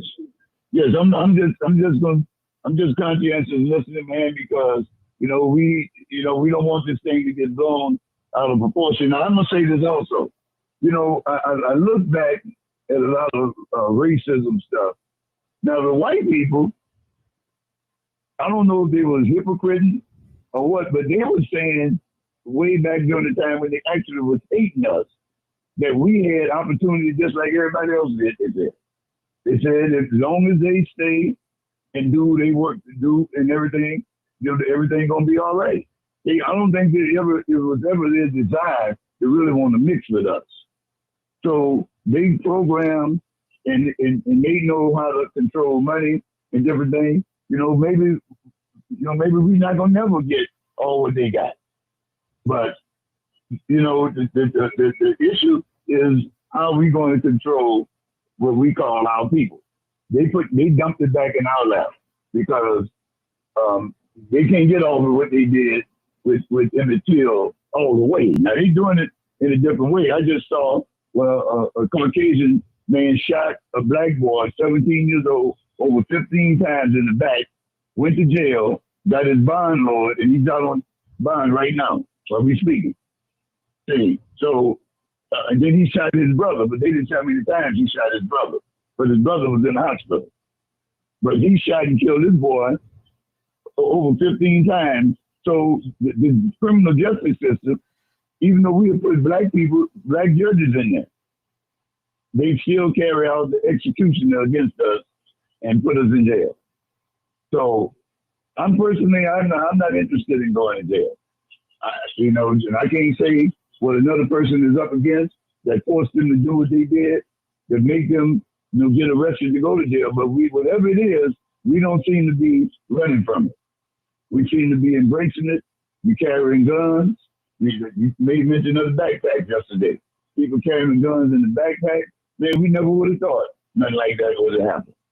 But now we part of it. We part of it, and as far as we concerned, it ain't no turning back. So the people that's killing one another, they're not discussing black on black crime. We the one that's talking about black on black crime. But the people that's actually doing it, the ones that's running in the stores, ransacking, they're not talking about mayhem. We talking about mayhem. But I do know that we have a problem that's out of control. And we're not really that interested in fixing it because those people, I'm not saying they rolled off, but it's something that's been dumped over back into our lap, and we're the only one that's to fix it. But what we're saying now, this is what we're saying. We don't want to hear from Sharp. We don't want to hear from Farrakhan. We have said this in front of white people. I don't want to hear. They may not want to hear from you, Martin. Mm-hmm. They may say you don't understand what we're going to do. But I'm talking about people. You don't have a Russ Ewing like Channel 7 used to have years ago. They go out there and get a brother and help him say, man, you need to turn yourself in, man, because you did wrong. We don't have that anymore. So now we left it on our own to fend for ourselves. We don't have the older people working with us. You got Flager working with a lot of black people, but you don't have a whole lot of other black people that's going to march and take up these things. So these young people is doing it themselves, and they don't have the powers that be to stand with them. So it's going to be a fight. It's going to be a fight because the change things is going up. They got new laws in. I saw today that over 2 million people this week going to lose their SNAP benefits, and they're going to do this for the next 20 years. They're going to take 2 million people a year off until they accomplish their goal. So we got sweeping changes, and the only way we can do is fight. And I heard the one brother say, well, you got to vote black. I mean, he didn't say vote black, he said go black. Well, we ain't got enough. We ain't got no party, brother. I mean, I know y'all tired of hearing me talk about the Democrats. I know y'all tired of hearing me talk about it. But that's all we got. And we got to find our niche in there and make it work. We don't have no other party. If we start up something, the white people already 10, 40 years ahead of us already. How long is it going to take to get off the ground? We have to get in there Go ahead. Brother Oldtimer, let me ask you a question. I'm a registered Democrat, but let me just say something. Do you think the Democrat Party of the 60s, of the civil rights movement, is still the same today, or did they change for the worse or the better? What do you think? No, they changed. They probably changed for the they did it for both. It's the worse and the better. Because I feel that, but I'm only speaking for myself. And I'm telling you the reason why I'm speaking for myself is because the people that I used to work with, Caucasian people, is not interested in mixing with black people. All the years that I worked on my job, I had a good job. But I had never had white people invite me to come over to their house when we get off work so we can kick it. They're not going to do it. They have an interest that they have to protect, and they're not opening no floodgates for anybody like me or my son to come in grabbing their daughters. They got to protect their interests. And they're going to do whatever they have to do to protect their interests. And they're going to say, y'all get your job, but don't come on running over here. You know, so we have to understand that. The people don't want us. So if they don't want us, okay, we have to go at it alone. But the Democratic Party is there, and we have to force their hand. We got the Congressional Black Caucus. We got the NAACP. You got black people speaking against the NAACP now. What are they doing? You know, what's going on with them and different things. So, but these were the step-through programs that helped us and that we was proud to be able to be a part of. We used to carry an NCAA registration card. Oh man, you say that to somebody now? Oh, what they doing for me? They ain't doing nothing for me. Man, forget the NAACP. And so, you know, so we got a whole lot of stuff that we have going on, but we ain't got no solution. And when they come back, we have solutions. We have solutions. All of these the things that you just mentioned, all of these institutions that used to speak for black people, stood up for black people. Black people were very much a part of them. They no longer exist. The NAACP of today is not like the NAACP of the 60s. They've all been co-opted. Our institutions. Well, I mean, the Caucasian people beat us down on it too. But I'm not concerned about Caucasian people. I'm only concerned about my people, black people. And everything that we've been talking about, everything that's been said, going back to slavery, bringing it up to today, all falls under that system of racism and white supremacy. It is a system. It is a system. Right. We've always fought the system. We resisted the system. We're not resisting the system like we used to resist it.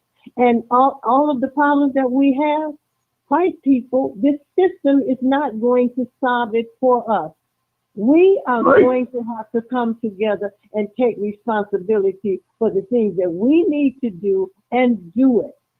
I don't see it happening on a large scale. We have pockets here and pockets there, but we're the only ones who are going to be able to save ourselves.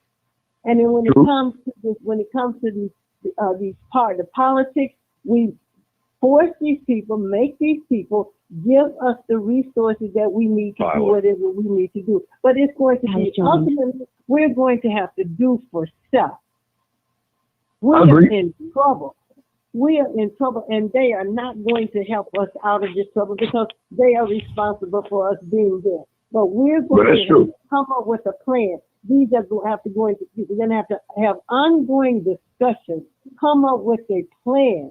We can do it, but we just can't become selfish and just think about our family or my children, my grandchildren. We've got to think about each other as a unit, as a whole, because we're the only ones who are going to be able to save us. They're not going to stop. This stuff is not going to stop. Well, Mother, should we get rid of the N-word? What does the N-word have to do with what I'm talking about? Oh, okay. I just was looking at all of them. But I got you. What does the N word? The definition of the word nigger has changed since when I was a child, because nigger when I was coming up had to do with the person's character. So what the person represented, what the person respected, morality, and all those kinds of things. It was white people who changed the definition of the word nigger and related it directly to black people. But when I was coming up, it was a different definition of the word nigger. You had no character, had no respect, no pride. It's like they come up with all these other words now. The unlived. Unlined. The unlived. Which means Unalive. Yeah, they'll come up with that. And they come up with the word bro. We used to say bruh, and they come up with the word bro now. They didn't change that. Yeah, so we're gonna have to we're gonna have to go back and reclaim our morality, bring some stability back into the black community. We've got to talk about the importance of family, because the family stabilizes community. And I will forever say, these children did not get the way they are by themselves. We stopped guiding. We stopped loving. Baby's kids. Well, who the hell are Baby's kids? Baby's kids should be our kids. We accept everything in our community. Right.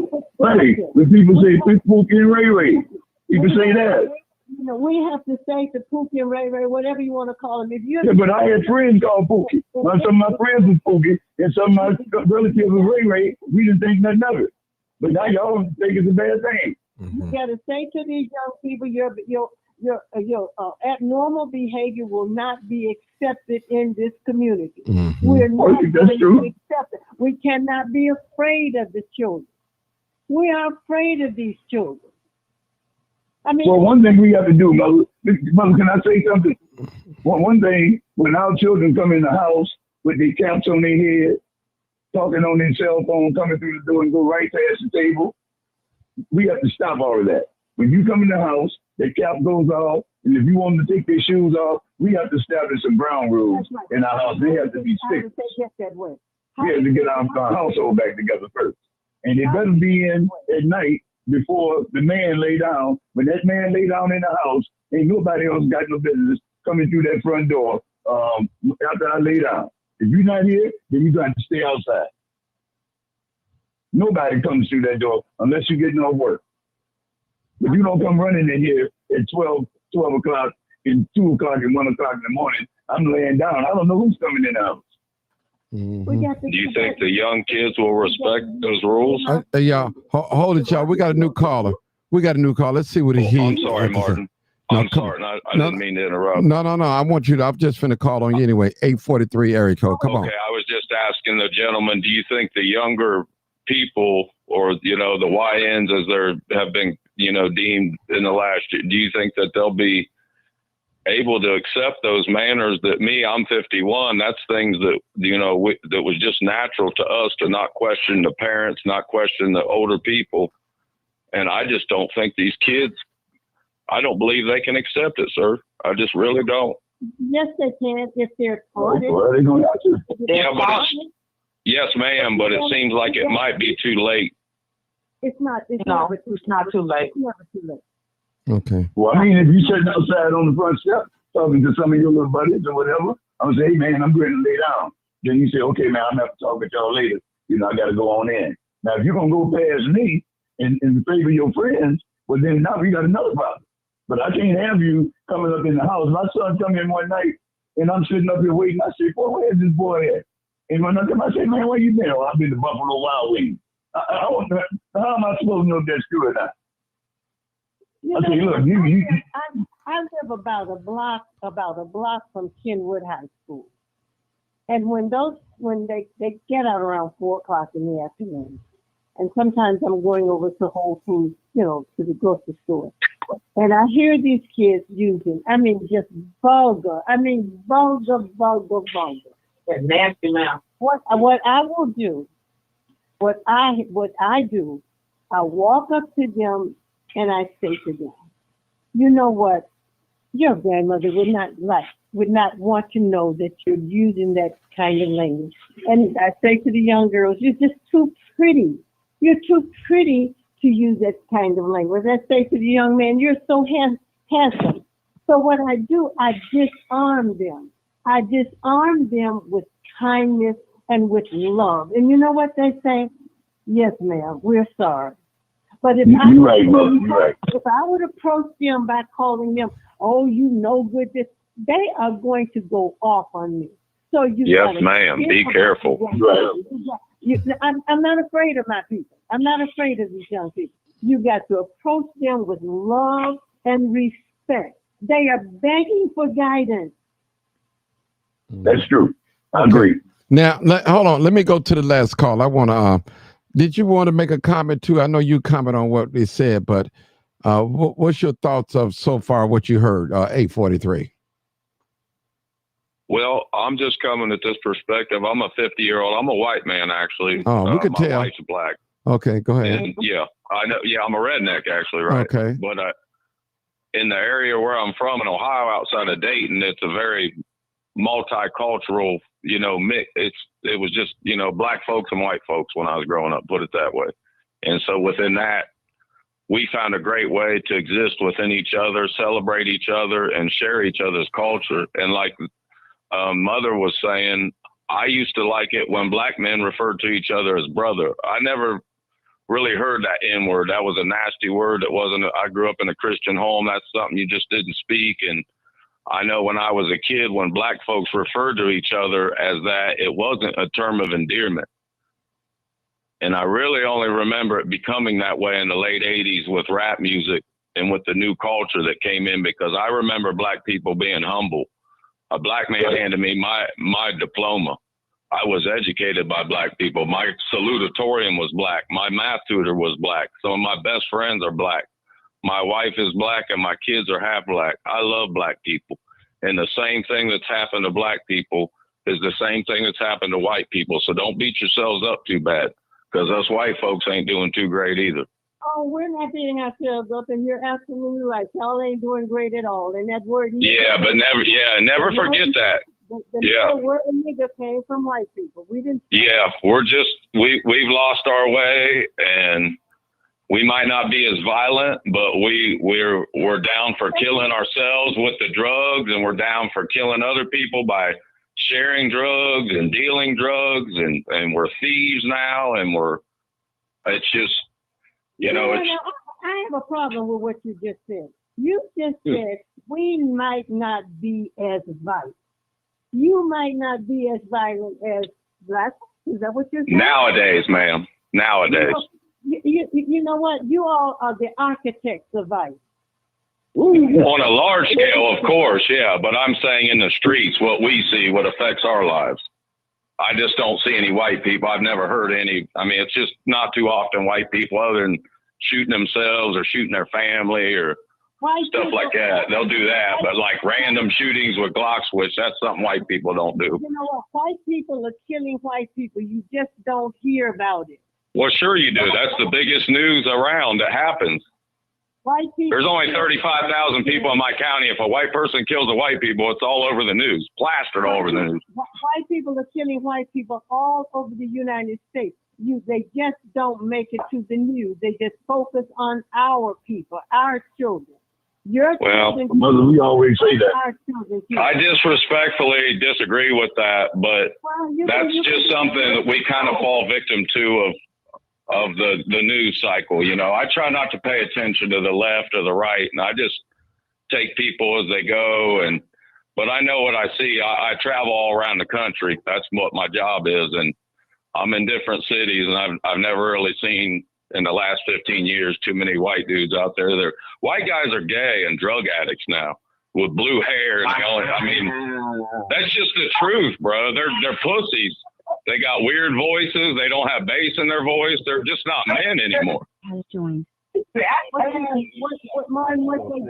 they do with these statistics, they take these statistics and then they use them against us. But why would they do that? Because of white supremacy and racism. The criminal justice is a machine, man. The more people you get in there, the better.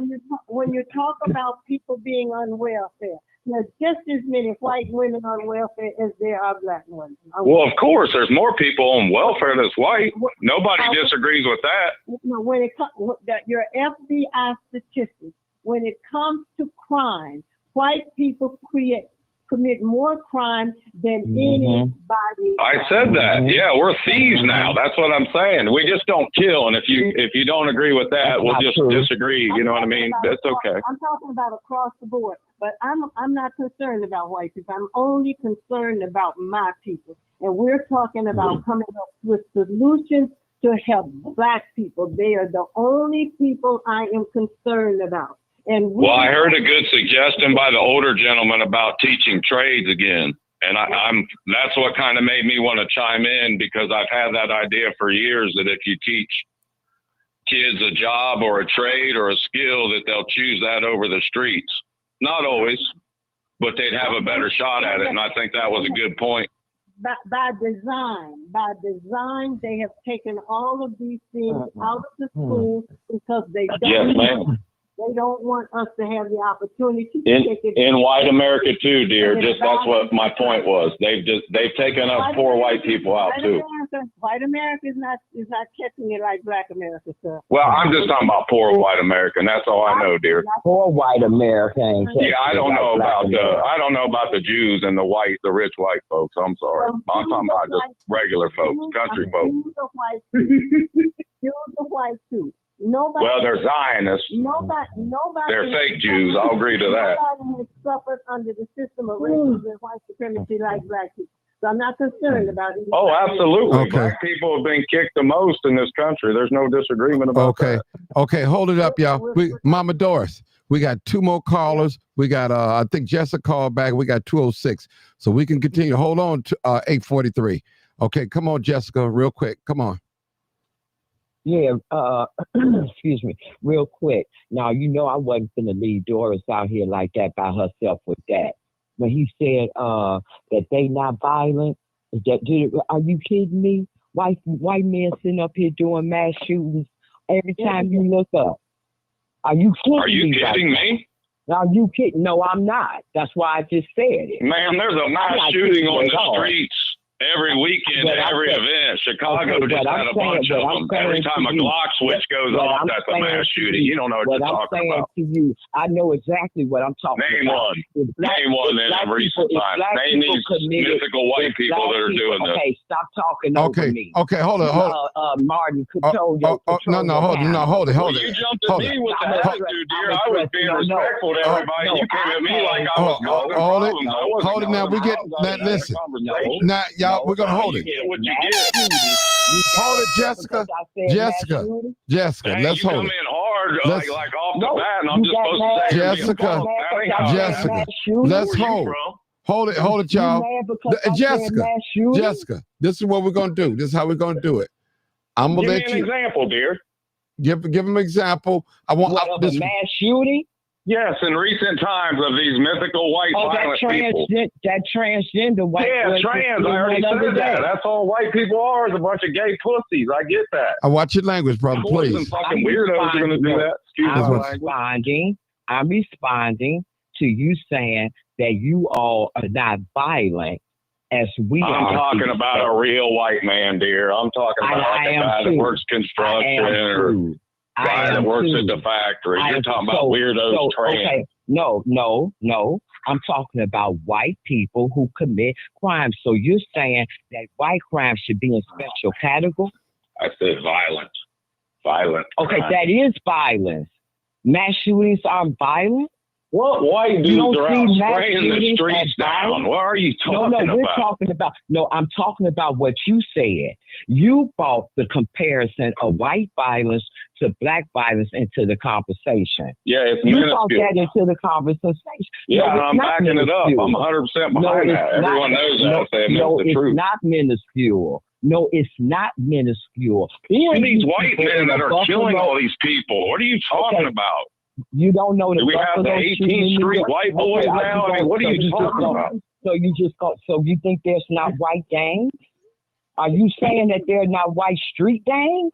Oh my Street God. gangs started with Al White Capone. street gangs that are putting in work. Yeah. Where is this at? Yeah. I want to film it and Yeah, put it on my all YouTube over channel. America.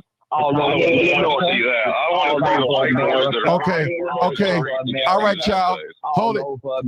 Hold it, Jessica. Jessica. Yeah, hold it. Hold it. Kid yourself. Hold it for a minute. Let me go to the next one. 206. Come on, because this is getting to a shouting match. 206. Come on, real quick. It's getting into a shouting match. 206. Yeah, hey, greetings, everyone, and Right. greetings to Martin. Another great Yes. show. It's funny that every time whites call in, he says that whites are not violent, but every time they call in, they make a-holes of themselves every time without question. Let me ask the guy a question. Let me ask him a question. This is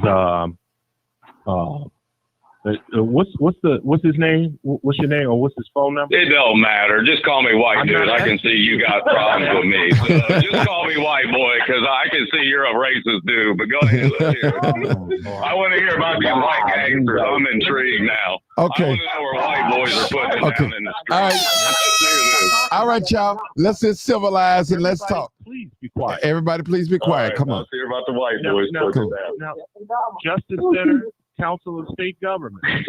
White boys in the street. Listen, come on. Nearly two-thirds.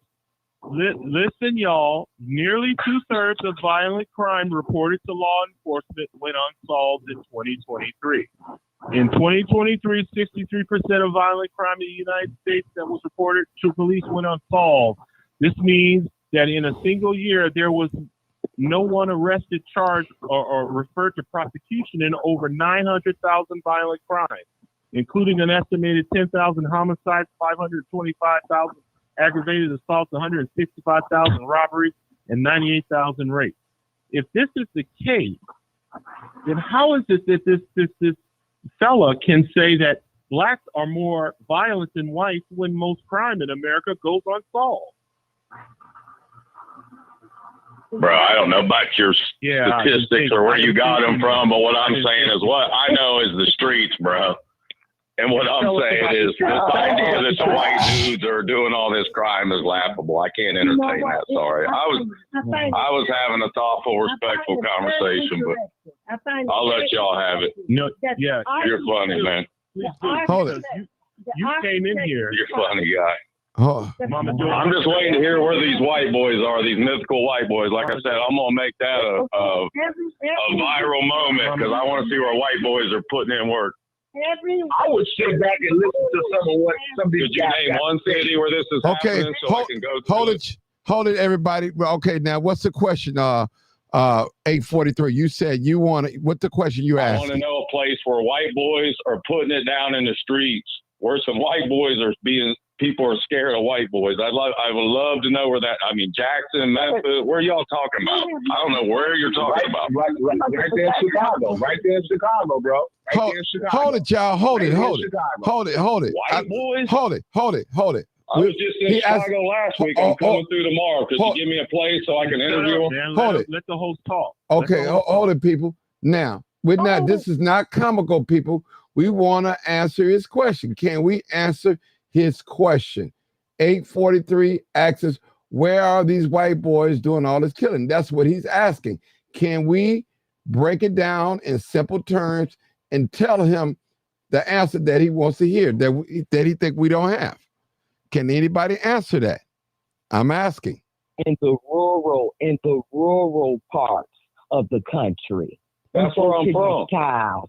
You go to these towns. These white people are filling up those prisons in those towns. Now, when you talk about major cities, yes, it's always been more black people in major cities than it is black people in rural areas. It has always been that way. So you take the stats of Chicago, the stats of New York, St. Louis, Philadelphia, these major cities where major black communities are, you see the large numbers. Now, when you want to see how white people get down, go to Thomasville, go to Sacramento, Breaking up, go to Jessica. down there in Carbondale, Go to the rural areas. That's where white people are in large numbers. That's where you see all your meth heads. That's where you see your fentanyl users. Yeah, I live in that. I'm absorbed in that whole culture. I'm right outside of Dayton, Ohio. I'm ground zero for that. And I'm answering your question. You said that you wanted to know where could we go to see where all these white gangs and white violence is, and I'm answering your question.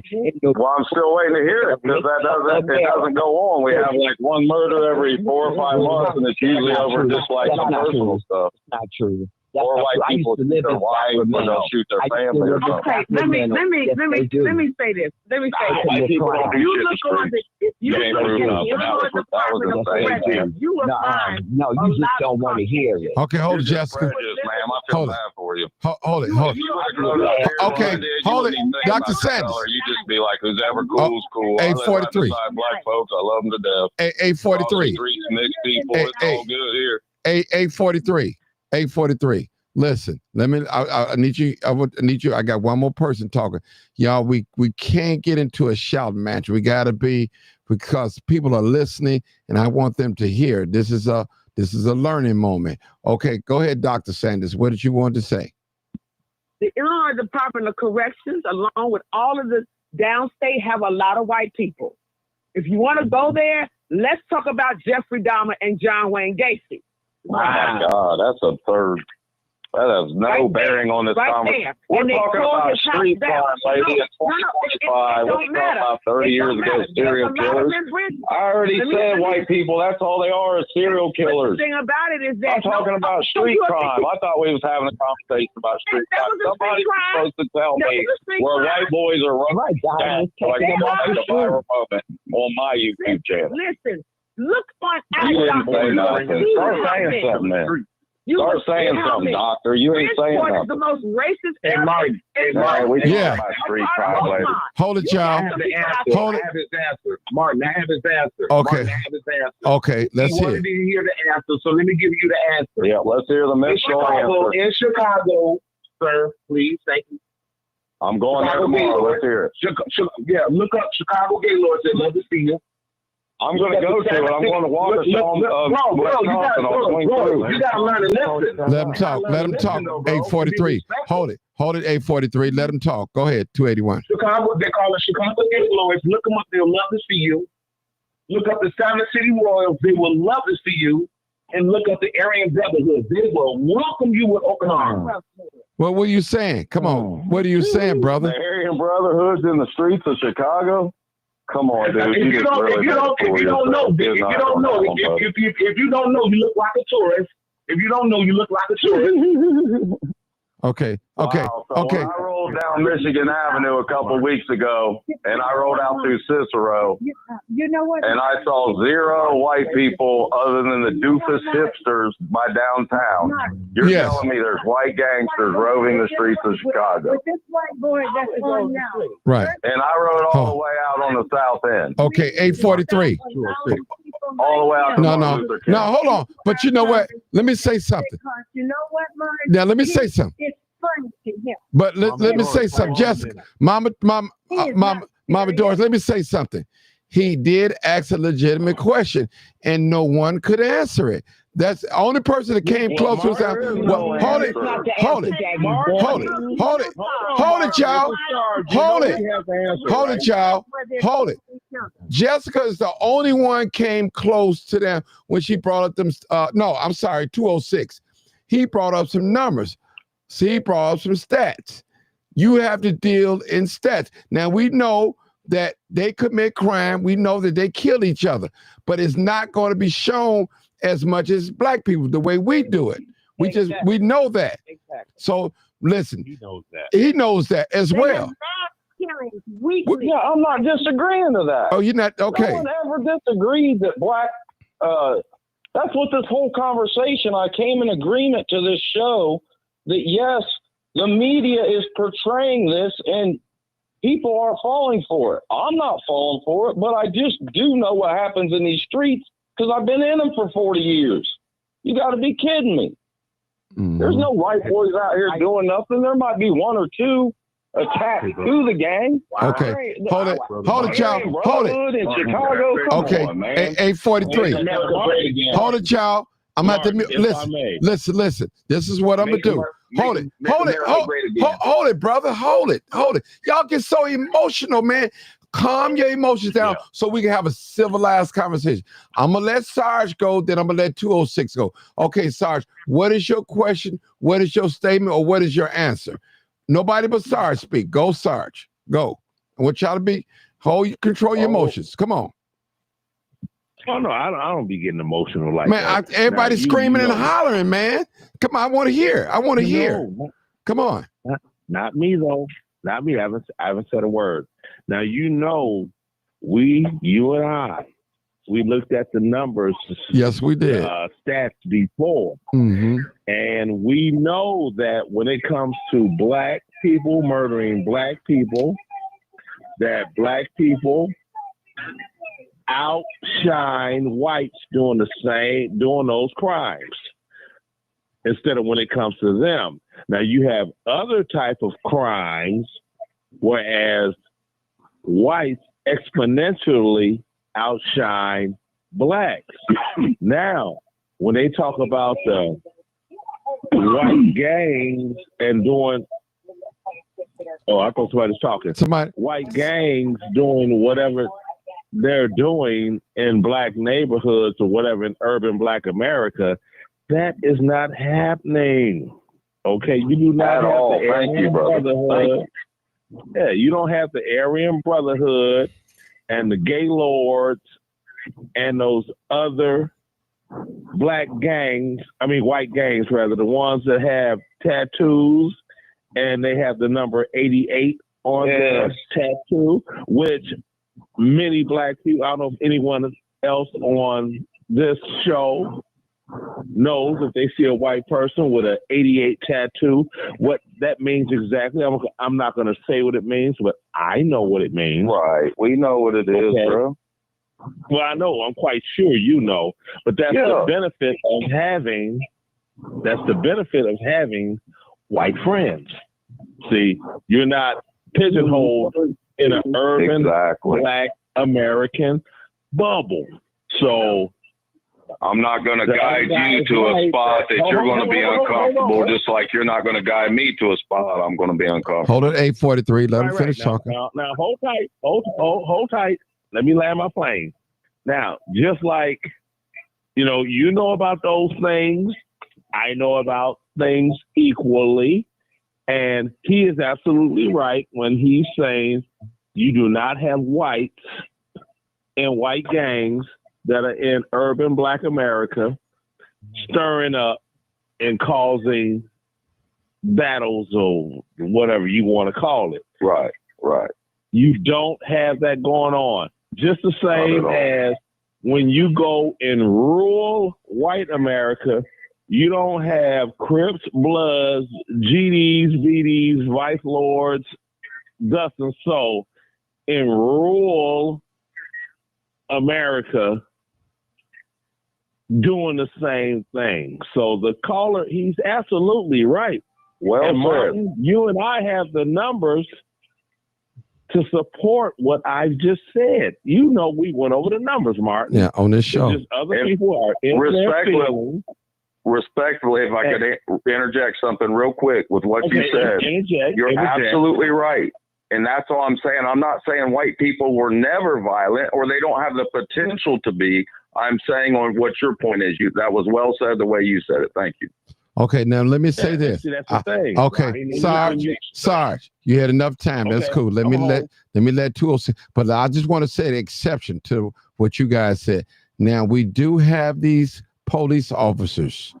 A lot of them are bigots, they're racist, and they have shown that they will kill a black man with his back turned or unarmed. They have shown that over and over. We got proof of that. But we know police don't shoot a black man every day here in Chicago. But it has happened. Right. It has happened. Now, 206. But Martin, too, to your point, yes, they're not too kind to us, quote unquote, white trash. Right. But we just seem to take the beating, you know what I mean? Right. And take the abuse and don't get the lawyer and I don't know that that's necessarily right, but you're absolutely right. It's dangerous out here in some of these counties in Ohio, like where I'm from. We got all kinds of black folk, all kinds of yellow people, all kinds of white people. But the next county over and the next county up, zero. Sundown towns, you feel me? Mm-hmm. So you got to watch out for them kind of sheriffs. But if you go right down the road to Springfield or Dayton, you're good. Mm-hmm. All the way to Cincinnati, you're good. Okay. You know what I mean? 206. I got a 206.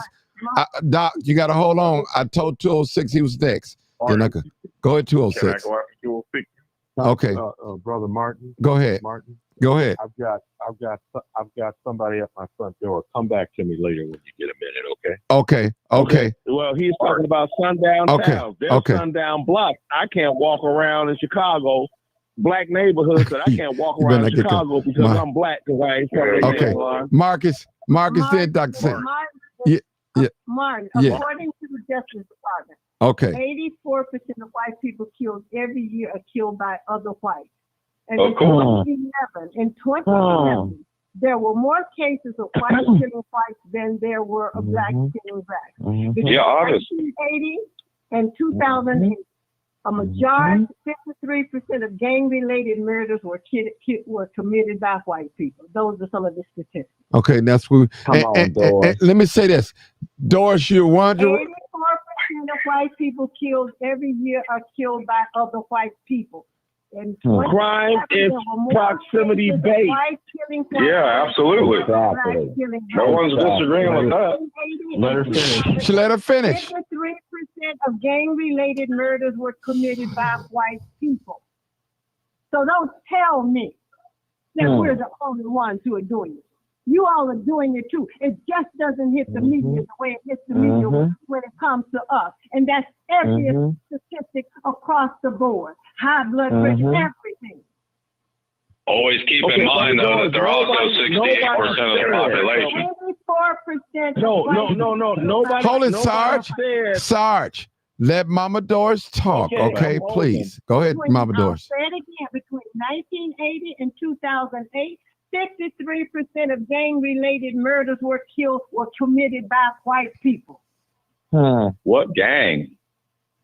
White gang. I mean, what white gang? I'm still waiting on a white gang. Come on. Are you saying that I mean, it's just insane, bro. Come on. We 2025 stuff, man. Right. One talking. Hold it, y'all. Doris, everybody let Mama Doris talk. Come on, y'all. Just let's hear each other out, people.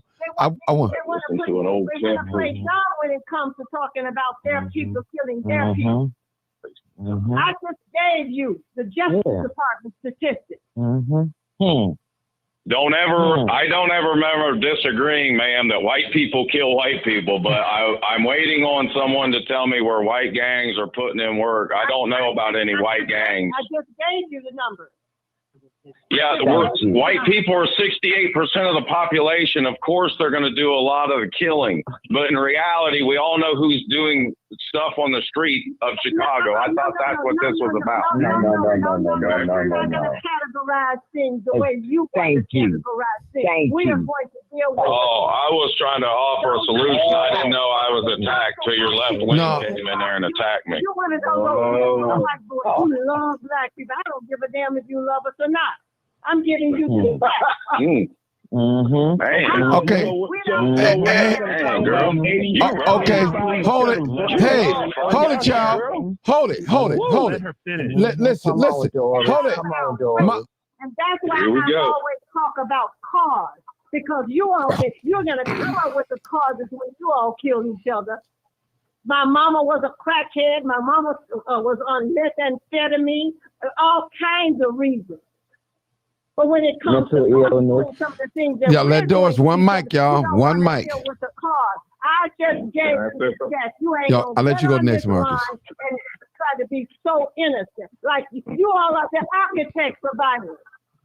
All over the damn world. Okay. Hold it, y'all. Hold it. Africa was always peace in your mind, I bet. Hold it. Okay. Mama Doris. Mama Doris. Mama Doris. Lady, I need. You got to get beyond your color for this once in your life to let your brain work. You got Your melanin ain't that important. Your melanin ain't important. That important. Lady. Okay. Listen. Your mind Okay. first, your heart. You Hold gotta it, y'all. have a mind and a Hold heart it. first, before you got color, man. Come on. I need y'all to hold it. I'm gonna have to mute everybody. See, that ain't nothing. That's just Hold melanin, it. girl. You gotta be a human first. I'm gonna have to man. mute everybody because Good y'all. Lord. Hold it, y'all. I'm gonna have to mute y'all. Listen. So much hate. Okay, hold it. Let me just say this. Let me hold it, y'all. Please, nobody else say something, or I'm just gonna have to just end it. I don't mind having a debate, but we all can't talk together. Listen, I understand that we agree with each other, but it's very annoying that when 4 or 5 people talking, other people just driving along in the car, they trying to listen. So I want to hear everything clear. Now, the next person that want to say something is Mr. Marcus. Then I'll go to Dr. Sanders again. Mr. Marcus, come on. What is your comment? What is your thought? Nobody but Marcus talking. Go ahead, Marcus. I want to say this. Based on what we see in the news, we see black people in the news. The news creates that narrative. We don't see it's white gangs out here. They are doing it in their community. Let me finish. Are you also, sir, aware that there are white kids in black gangs? Oh, yeah. When they come on the news, they show I already the black said that. They don't show the white. Are you also aware that there were white kids, Martin, you can attest with me, we covered the riots here in Chicago. We covered the protests. Those weren't black kids breaking out them store windows. Those were white kids breaking in them stores, and the blacks was getting blamed for it. So 100% agreement. to me, it goes both ways. It's just that the news do not focus on it. I was out in the suburbs at a football game, and trust me, if I didn't know better, it was white kids that got out in the street, broke out the fighting. And this was a rapper that just came in there. He wasn't even a big rapper. He was just a local rapper. Came in there to the football game, shook a few hands, a fight broke out. These were white kids, suburban white kids. So you all do have gangs. But unfortunately, your people control the media. They control the narrative. And this is why black people need to support the black press more. Because we're going to tell both sides of the story. We're not going to tell no one side the story. We're going to show both sides the story. I would say that there are white gangs out there. They are put in books, but they're not. It's not being. Do you have an example of one? As liberal as the media is, don't you think the liberal media would pick up on a white gang? Aren't they just waiting on these white gangsters y'all are talking about? The media is controlled by white people. CNN and MSNBC are drooling and waiting for the white gangsters to take over. No, they are not. They funded Antifa. The blue-haired, pale white people y'all are talking about was funded by the Democrats. Those are paid white people, freaks, blue-haired gay people that go around and are paid to create chaos. I 100% agree with you. Those are not Bobby that works at the warehouse or Jimmy that runs a truck or runs a forklift, ma'am. That's not who's doing that. Those are freaky white people. Liberal loser Democrats. Those are dirty Democrats, dear.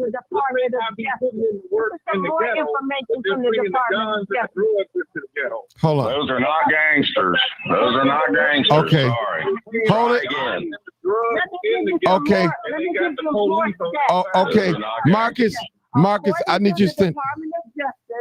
They are also more likely to kill their children, their I'm not elderly, going to talk family on members, that. Already said that. others, and even Already said they kill their families. Okay. Already said that 20 minutes he ago. wants to categorize, and he wants to, put it in. I already said that though, dear. I'm not categorizing. I don't know why you took offense to what we were saying. I thought we were having a civil, intelligent conversation. You just can't recognize the truth. You created this myth that there's white gangsters, and now we're not past that. We've wasted 25 minutes of this man's show for you trying to prove me that there's white gangsters. All over America. Oh, God. Okay. Give me one example. We're back to square one. So you can get one example. You're not one example. You're not still waiting on that example, y'all. Okay, Sorry. you ready? 206. Then we can get past it. Hold it. and admit the truth. I get the Justice Hold- Department to Okay. but you don't want to hear those. Well, I'm Okay. going to Waukesha tomorrow. I'm going to look for these mythical gangs. I'll ride up Michigan Avenue and see what I see. You're this white liberal brother who loves black people. I ain't liberal. Are you?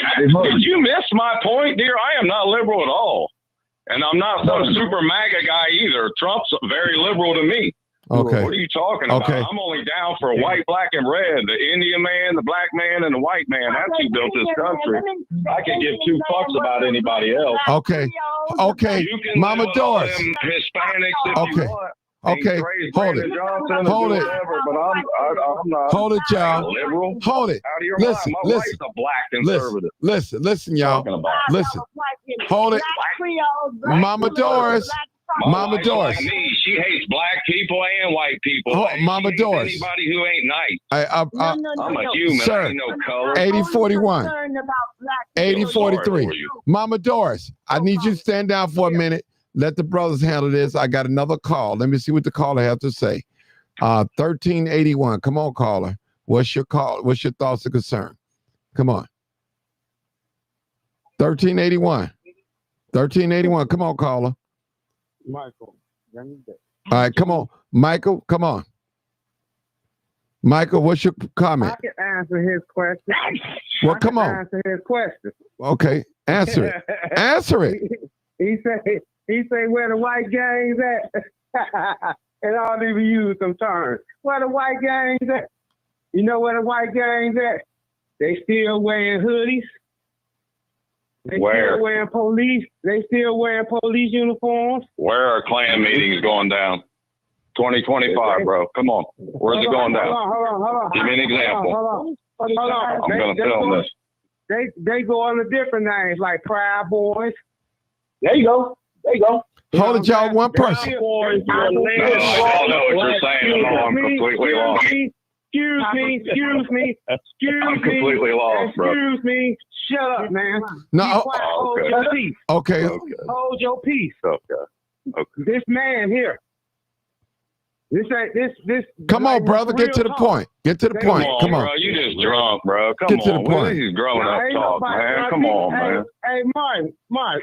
I'm letting you talk, brother. I'm letting you talk. Tell them to be You quiet, ain't got nothing Martin. to say, bro. Yeah. Okay. Tell them to be quiet. You see, because you know why we having the problem we have, man. Race pride.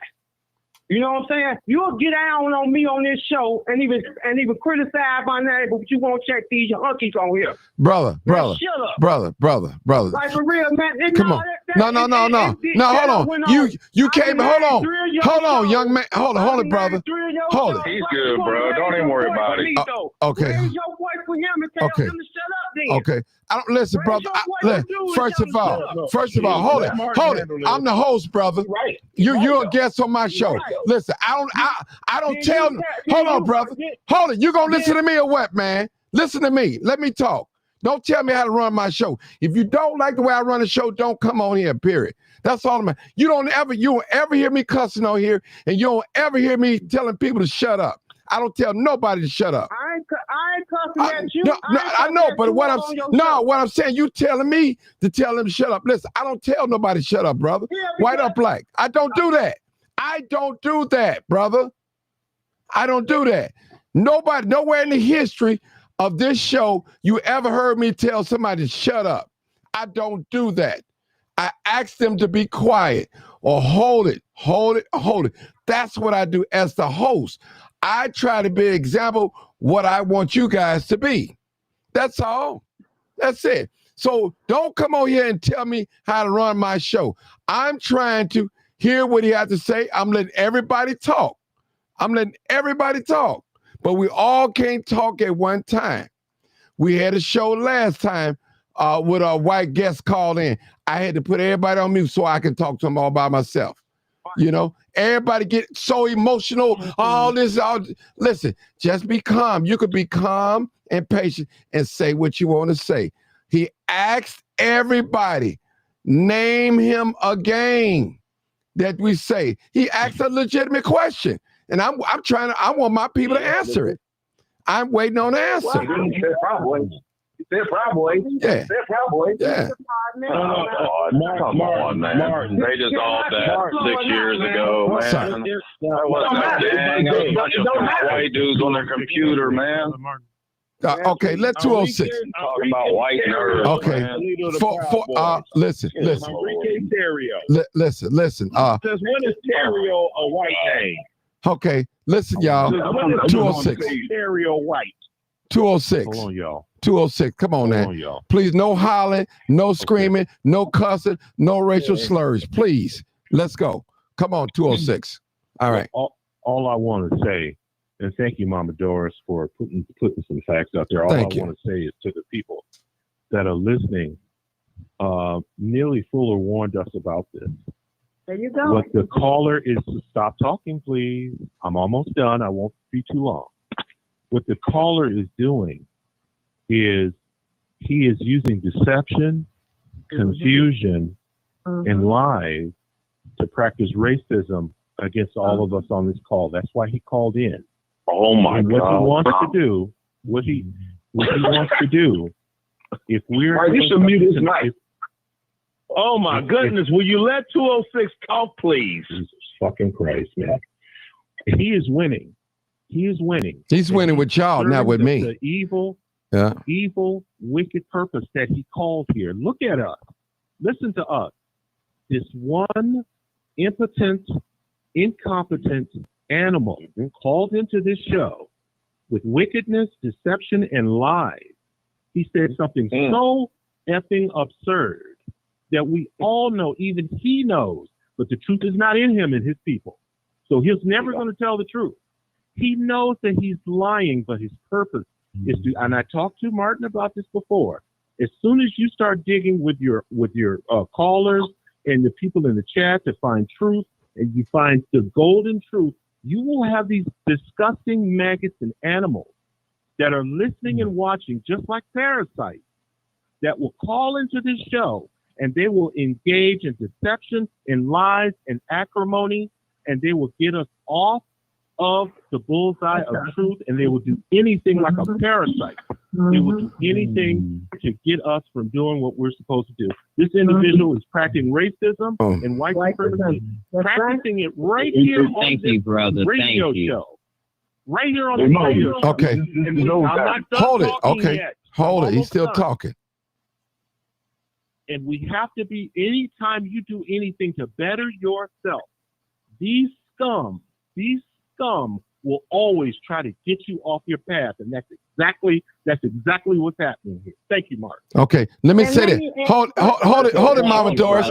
Everybody, would y'all hold it? Dr. Neely Fuller said, Martin, that if you don't understand racism and white supremacy, everything white people do or say will be confusing. The Okay. brother is absolutely right. Let me That's see. why I have got to But let me say this. because we Let- were talking about what we need to do Right. as a people to save us But- and our children but- in particular. And then this white devil comes in. See, hold it, y'all. Hold it.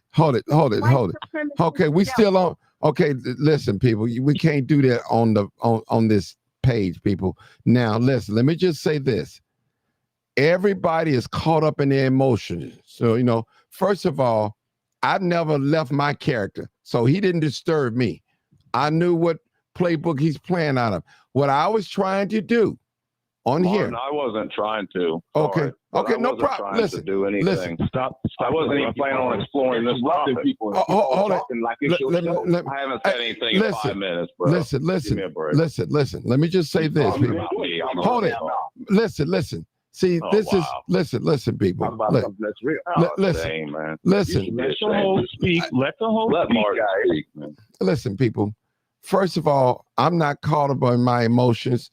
I know how to talk and I know how to listen. I've never left my character. My voice always the same.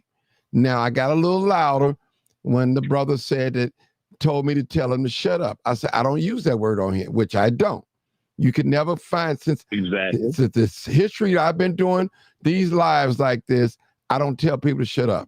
I say, be quiet, or I say, hold it. But my point is, I want to prove to my people, black people, I'm talking to all my black guests right now, when you have discussions like this, control your emotions.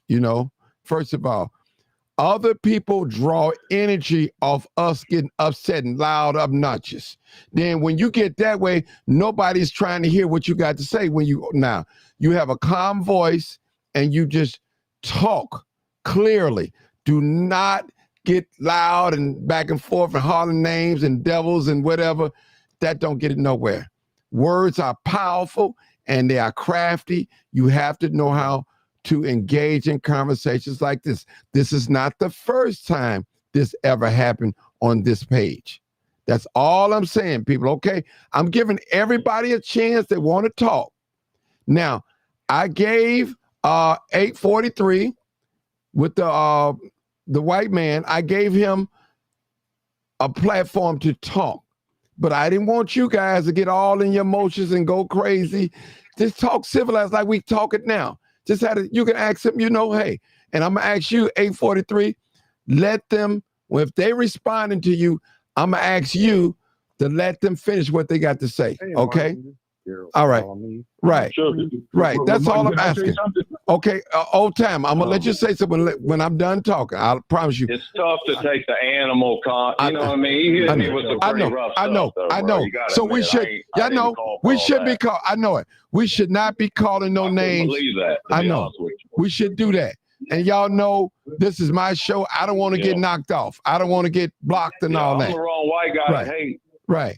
I'm not against y'all. I don't know how it turned into that. Okay. I was commenting on what the older gentleman had said about the young people and giving them a trade. And I thought that might be a better opportunity for the younger black kids. How this ever got painted that I'm saying that, white people don't commit crime. I said that originally. They shoot up their families. They're a bunch of weirdos. But most white people are weirdos. But I'm not here to argue that. I was talking about solutions for the young black people, not arguing with black folks. What are we doing? Okay, 224. 224. Let Martin control the show. 224. Come on, I think you got an echo. Somebody got YouTube playing or something in the background. Please, everybody put their phone on mute so I can figure out who this is. Okay, come on, Old Timer. Come on. What's your question or thought? Come on. Okay, my statement is this. I felt when the brother came on, he made himself clear that he was married, who he was married to, and he was just making a general statement. Now, I'll just say this here.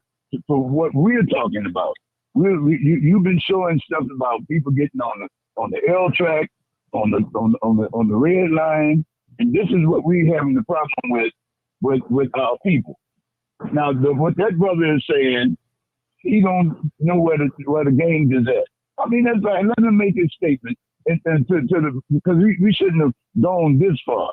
We shouldn't have gone this far. I believe that the brother is true with what he's saying.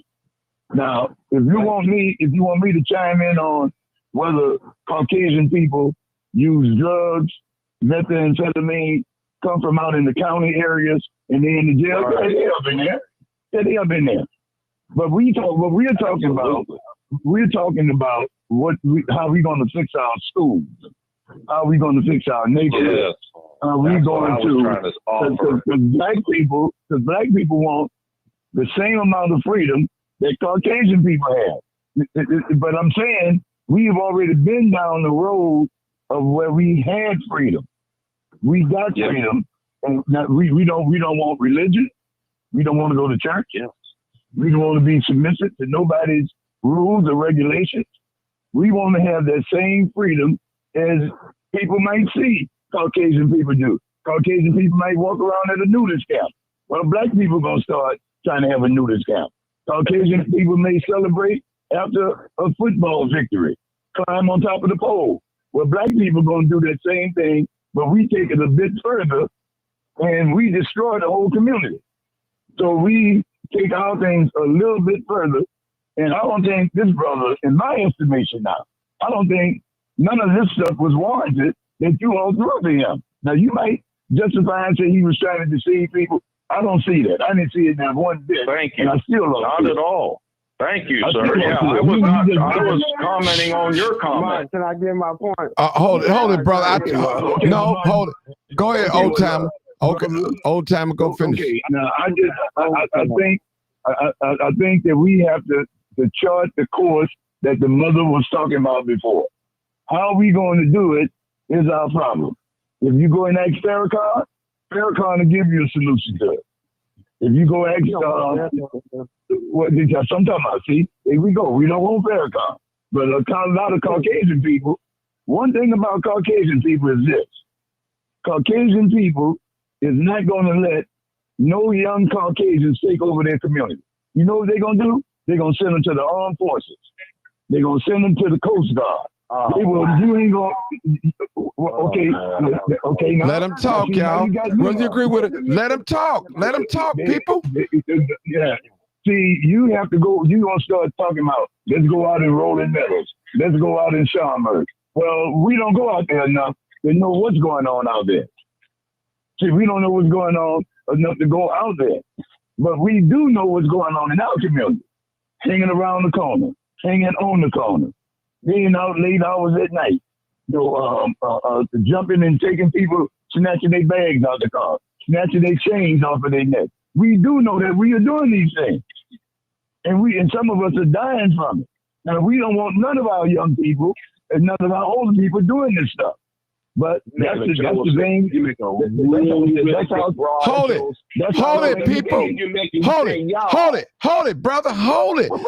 Listen. My son could have been out there doing it. Old time. Anybody, whoever, yeah, go ahead. Okay, let me say something. Respectfully, Black people, my Black brothers and sisters, we have a platform full of Democrats and Republicans on this platform right now. We got some religious folks. We got some non-religious folks. I'm here so we can have a freedom of expression. You don't have to agree with me. I've already said that. But I'm asking you guys, if you could be mature enough, hold your emotions, and hear old time out. You don't have to agree with him. Nothing he's saying. But hear him out. That's all I'm saying. Give him a chance. I'm trying to give everybody a chance to speak. We got one more caller. I want to hear what he has to say, or her, whatever. Finish up, old timer. I'm done. Okay. Okay. Look. Okay. Now, for the Black brothers and sisters that say that they're Republican, I don't know what kind of impact that they're having in that Republican Party, because that Republican Party is not promoting them to the front. But now, in order for to be a Republican, what you have to do, you have to speak against blacks. That's the first thing you got to know how to do. You got to speak against Black people, and you got to continually do that. Now, they're gonna give you a little platform to speak on, but 90% of your platform is going to be, you're gonna have to show up Black people, show why Black people is not progressive, show why Black people is getting a handout. Is everything negative about Blacks? That's the baseline of the Republican Party toward Black people being in that party. Now you come to the Democratic Party. Democrat is of the people, by the people, and for the people. That's what the United States is made up on. And they got good in there and they got bad in there. But you're not going to find the Democrats, and I'm going to say this also, everybody got to make it on their own. Ain't nobody giving nobody nothing. Ain't nobody giving nobody. Everybody got to make it on their own. And that's the way the good old United States works. If you don't get out and do nothing, brother, sister, you ain't going to have nothing. Okay, thank you, old time. That's the plain way it is. Okay, old time. Okay, yeah, the man hung up. I want to hit with all the rules and regulations that we got to build up as legal. Okay. Thank you. Okay. I just. Okay, come on, Dr. Sanders. Come on. Can I make my Dr. Sanders, brother, I don't know about letting you talk, brother, because you try to keep telling me how to run my show, man. And I be having too many run-ins with you, brother. First of all, no. I had too many run-ins with you, brother. Too many. And this is going to be the last straw, brother. That's how you make it. You know what I'm saying? No, you can't tell me. See, there you go, brother. Your emotions, man. You're screaming, you're hollering and stuff like that. Hold on, I ain't say nothing that you putting words No, in my brother, mouth. you told me to tell that man to shut up. And I ain't like that. Don't you know? That was then. I know, but brother, that, man. okay, I'm just saying, yeah, you're gonna tell me what to do on my show, brother. And when we come on, Dr. Sanders. Come on. You was there. Listen, hold on. You was being disrespectful to him too. I let both of y'all go back and forth. I give everybody a chance to express themselves. Now, a lot of things was said on this program that I don't approve of. Like we should have never said it. I'm just going to include myself. I didn't say nothing bad, but we call them devils, hunkies, animals, and all. Man, that's listen, people, don't do that, man. Do that, because it's going to get me kicked off the internet. That's all. Then where we going to go then? You know what I'm saying? That's all I'm saying. Now, you can feel how you want to feel, but certain things you just can't, you shouldn't say. This is my channel, people. I'm building this for us to talk freely. Go ahead, Dr. Sanders. Go ahead. And I'll let you go last, brother. Oh, go ahead, Dr. Sanders. I meant, when you mentioned Farrakhan, I did not. Let me make this clear. I want you to understand where I was coming from. Farrakhan will tell the truth. He will come with facts. It had nothing to do with, no, we don't want him. A lot of folks cannot tolerate what Farrakhan speaks. That's why I said that. I said it. I said and I said again. A lot of white people do not like Farrakhan. And he will tell the truth. I said it, and I'll get on national television and say, I'm not scared of nobody. I said it. So as far as the caller 843, the way that you presented what you said appeared to our group, to this people here, to our people here, that you were saying is what you said in words and how it came out. That's why everyone kind of got a little, on high with you, because the way that you said it was that, oh, white people don't do none of that stuff. No, a whole lot of them do it. You had the Chicago Gay Lords, you had the Simeons. I never said that. No, Thank listen you. to what excuse me. I need you to listen. I'm older than you are. You don't sound like it. I'm sorry, honey. I'm hitting at 60. No, I mean you're just the way you're acting. No, it's not no action. First You of all, might not come in on the conversation. now, I was you talking about talk to trade me. schools for Now, black kids when they was okay. young. That's Now, what I called in to talk about. Wait, no, see, now, whether your wife is black or whatever don't make no difference to me. You need to listen. I don't need to listen to The you. way that you ain't gonna teach me nothing. the way that you presented it in your verbiage, it did appear that you said that white people don't have gangs. That's what you said. When Mother Doris made her comment, You didn't. You misunderstood them. No, you're not listening. I You said understood all appear. that. Do you I know never what said the that. word appear means? Because in Chicago, we come at you when you don't know how to talk right. The Okay, way well, that start you saying presented something. it, I don't need to. Don't rush me like that, Dan. Don't do that Lord. with me. Here we go. Don't do that with me. I will catch you myself. Oh Lord. Okay. I will catch you. They're nice to you, but I will take the This fact. went left. When I I'm see sorry, you Martin. here, Man, I was trying to comment on the old That's timer. how you What? said it, and that's why I wish black folks the best, man. That's what I'm trying to say. Is just don't fall for it, because white people ain't doing great either. We're out here struggling like a mug, no matter whether my wife's black, white, or candy stripe. That don't matter. I'm talking about what's going on for real. I was going to make a comment. I don't even care that y'all are black or I'm white. You That's mentioned stupid. it. You mentioned it. You Okay. mentioned that your wife was. You mentioned your wife was black. Nobody even cared. Nobody even knew, but you mentioned it. Like that's gonna give you some points. No, I didn't want support. I'm letting you know what I'm saying is not coming from a place of hate. You care. Okay. That's the whole Okay. damn point to it. Well, All right. You care, apparently. Okay. Listen. You ain't been called an animal by somebody. You haven't been racially treated like shit for being on there, have you? But I have. Yeah. That hurts, don't it? Okay. Truth hurts, huh? All right. Listen up, Your people. emotions don't matter, turns out. Listen. Truth's reality. Listen. We're gonna. You all treated me like shit and jumped on me because I'm Okay. white, man. Y'all Hold it, sound Mama crazy to Doris. me. Hold it. I'm gonna give you the last word, Mama Doris. Hey, the cookout be in my house sometimes, y'all, but hey, a couple of y'all ain't invited. Old timer, come around, bro. You get welcome anytime. Listen. You too, Martin. Okay. Listen to this. Listen to this, y'all. Listen to this. Listen to this. Hold it, Sarge. Hold it. I'm going to give Mama Doris the last word. I'm going to try 1381. Couple Mexicans. Hold on, brother. Hold on, 843. Hold on. 1381. Make it to the point, because Mama Doris going to close us out. Yeah. Come on. What's up? What's want to come on. Excuse me, man. I want to answer the question. because You tried already. Go ahead. Answer it. Come on with it. Okay, can I get the floor, Mark, please? Go, Gary. Come on with it. Because I respect you. Let me say this here, man. I respect you. You ain't got to go into all that, brother. Just answer his question. Come on. Whole soliloquy. Just Yeah. talk. All right, well, come on. I'm finna come with it, man. Come on with it. This is a shame, man. If European gangs, that's doing things, etc., especially if you look on Twitter nowadays, you know what I'm saying? They doing the same thing our people do. It's just not being glorified. You say on Twitter, bro?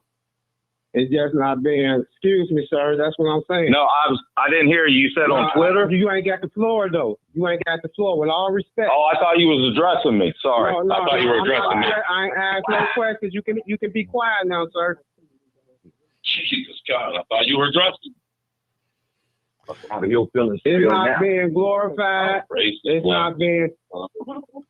Okay, y'all. Everybody quiet. One mic. National televised or none of that stuff. During the 80s and things like that, when the gang leaders were saying, wear the suits, etc., a lot of them gang members, they just turned to politicians. A lot of them gang members ain't humans. And right now, Let them today, talk, 843. Let them right now talk. today, they are hanging people in the South. Right now today, they hanging people in the South. In the South? Where it's 90% black? Man, is you crazy? 843. Let them talk. Hold it, y'all. 843. Let them talk. Yeah. I'm a mute.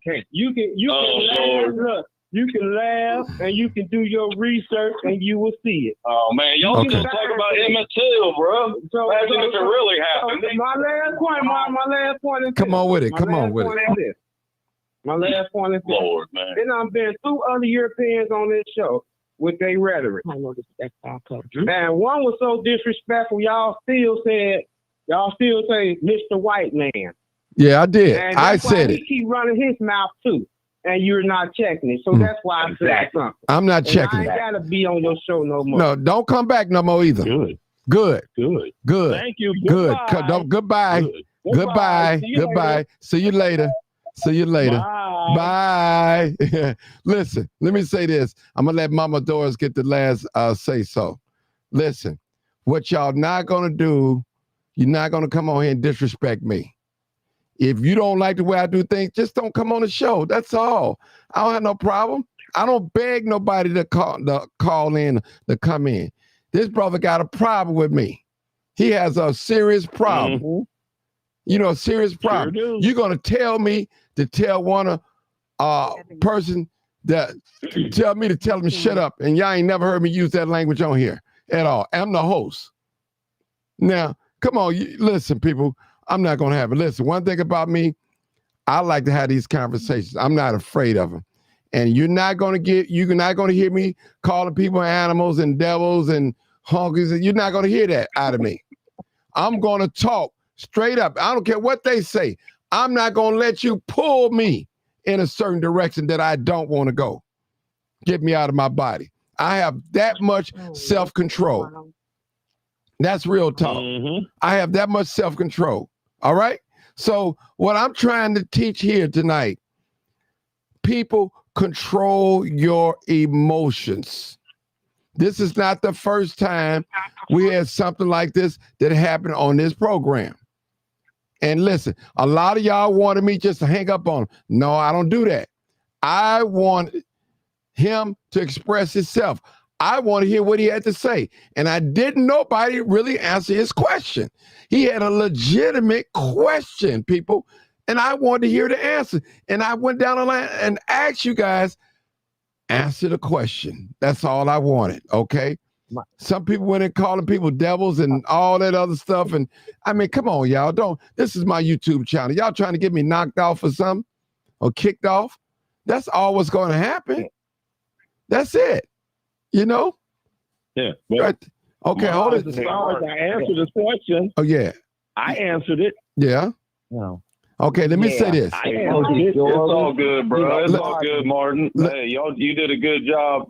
You know what I mean? Being respectful to everybody. I am. That's what I try to do. Feelings to Okay. anyone on the show. No, let me see. God bless y'all. I wish y'all well. Okay, 63. We got a new caller, y'all. Wait a minute, Martin. Go ahead, Jessica. Come on now. Martin. Come on. Go ahead. Wait a minute, because I just want to make a real quick clarifying point because it's crucial in this.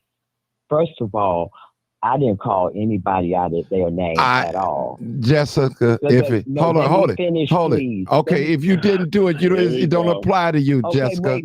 Go ahead. I know that I'm leading into something. I'm leading into something. Okay, come on. I responded to what Doris responded to, which was when he said that white people today were not violent. That's what we responded to. Okay, then when I brought up the example of mass shooting as an example of current white crime, that's when the conversation went left. Yes, true. So I just want to say, instead of us being tagged as emotional, instead of us being tagged as name calling, it would be beneficial if we recall what actually happened. So and that's what actually happened. Okay, and you're right, so but that's, you're right. Right there. You're right, but what I'm saying is, you. we screaming and talking on top of each other and that's emotions. That's emotions. Nope. Listen, but he cut across the conversation when we start bringing up the various examples. When we brought up the stats, when we brought up a rebuttal, when I brought up about America, because those answers wasn't satisfying to him, because they're not real, dear. You sound like CNN on Rewind. Like they're not real. We all know what's real in the A43. You see A43. right there. Now she's talking. She's talking. Right there. See that? Okay. Okay. Let me. A43. So I'm gonna go ahead and like y'all say, I'm gonna go ahead and finish. But there's the example that we were talking about right there. That he just feels like he can interject anytime he wants because we disagree with something that he said. We came with stats. We came with names of gangs. I came with a geographical area, but that wasn't enough. Yeah, it's called rebuttal. I think your stats are bogus, dear. I think you watch too much CNN. A43. You're talking to me, dude. Doris said that she was quoting from the Department of Justice. That's what she said. You believe that? That's what she said. Look, you see, these are the same people that say a man can have a baby, dear. But no, but you see what we're talking about right now, Mark. Right, exactly. The respect that he has for the people that are talking on your panel. We're not even talking about agreeing or disagreeing with the points that are made. People have their different perspectives and opinions. We see that every night, and that's okay. That's what makes this show interesting. But for someone to feel like they can just cut across people when people are coming with facts. We are an intelligent group on this panel. I didn't say you were. Have their workers. You see that? See that? It don't say what. Conversation works. It's not just all about you. That's how a conversation works. You're a weirdo. A43. A43. A43. Call me a weirdo. Oh, I'm not gonna weirdo out. Listen to this old bat talk, man. Okay. Okay, Doris. We're gonna close out with Mama. Go ahead, Mama. Yes. Absolutely right. Right. She proved a point. It's absolutely right. When we started making a comparison between black and white when it comes to crime, the comparison was that we do more crime than they do. Mm-hmm. And that is why I gave him the statistics that I gave him. As Jessica said, we are intelligent people. I read, I research. I'm not a Democrat. I'm not a Republican. I am only concerned about my people and the issues that my people are struggling with that are not being addressed in this country. This man has a very condescending attitude. This man is very disrespectful.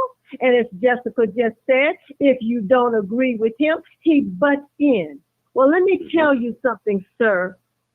Those are the United States Justice Department statistics. Now, if you want to argue with them, because this is what we're going by. We read, we study.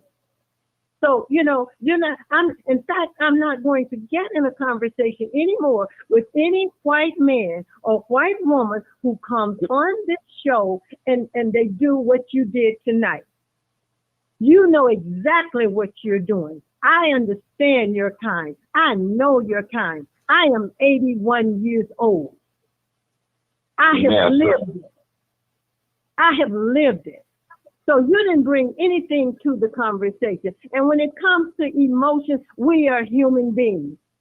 We're human beings. Yes, I have emotions. I am passionate. When it comes to my people, I'm not going to have black or white or anyone. You're not going to come on any space that I'm in and put my people down. As I said to you, when it comes to you all doing crime, everybody comes up with a cause. Well, his mama was this, his daddy was that. But when our young people do things, then you want to just say they're thugs and they're criminals. No, they're no more thugs or criminals than you are. And for the old Sarge, I think it was Sarge, I have worked in all white communities up in the state of Wisconsin. And I work in other communities, all white communities. And those children are some of the most disrespectful kids you could ever want to come in contact with. So you're not going to sit on this space and make our children the worst children in the world, and you put these little white boys and white girls up on a pedestal. They're very disrespectful. Okay, first and foremost, Miss. So you're not. I did not do that. No, you listen. You just. No. Do not accuse me of something that I didn't do. That's all I asked of you. I told you what you did. The reason I responded to you the way I responded to you is because you started comparing. I did not do a comparison. I did not compare children. As I said to you, you all are the Martin, did I compare children or no? Okay, listen, hold on. And I gave you some statistics. Martin, did I compare children? Hold it, Sarge, because it was too much going. I can give you some more. You are out of order. So if you're going to come on these spaces and you're going to be talking, Martin, can you answer the question, please? Sarge, I don't remember. It was so much going on, confusion. Sarge, I'm going to be honest with you. There's so much confusion going on. I have never compared children. No, he didn't do that. He didn't do that. Okay. Now, I'm being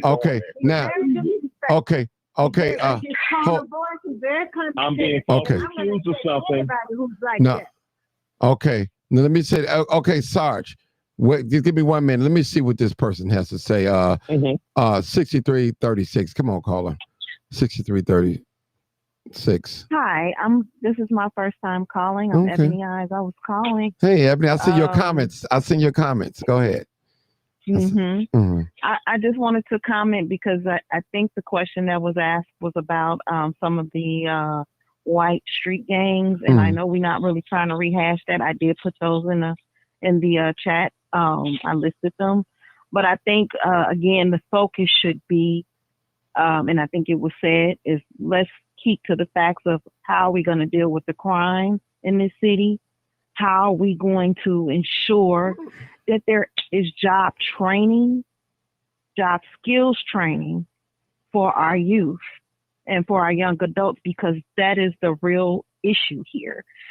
There are no jobs, and we have a lot of illegal immigration that has taken the jobs. They've taken most of the jobs statistically. When you look at the Department of Labor statistics, for most Americans, their jobs outnumber ours. So that's the problem. So when you look at youth, they have no jobs. They're trying to live. They have to eat. So they are trying to survive. And we need to deal with how are we going to help them with that. We need services for them. We need to bring back jobs and most importantly, skills training so that they can always maintain a job. At this point, we need to be looking at AI. We need to be looking at tech jobs. That's where they are for our kids. And they don't require a lot of degrees. Just get them trained. You know, just to add to what the sister just said, Martin, a few months ago, they had a job fair here in the city of Chicago for illegal immigrants, and nobody knew about it but them. There's 25 to 30% unemployment in each one of these 20 Black wards. There's a cause and there's an effect. And I will say to my people, you read and study racism and white supremacy because all of it falls under racism and white supremacy. These people have never done right by us and they never will do right by us. And the gains that we have made in America, going back to slavery up to today, we have forced them to do right by us. During the Civil Rights Movement, we had a plan. They didn't pass that 64 and 65 Civil Rights Act because they love Black people. We forced them to do it. We were on the streets fighting. And ever since we've been in this country, we have been fighting, we have been resisting. And all I'm saying to my people tonight, we've got to pick up that mantra and start doing it again because we have to save our children. Our children are the future. Are we going to continue to let them lock all of them up? I think we're going to continue to allow these causes to take place and we don't force them to deal with the effect. We've got to do that. Can I speak? So this is Ebony. I see your point again. I agree to a large degree about, we do know that racism and white supremacy has existed in this country. And quite frankly, I don't think it's ever going to go anywhere. It never will.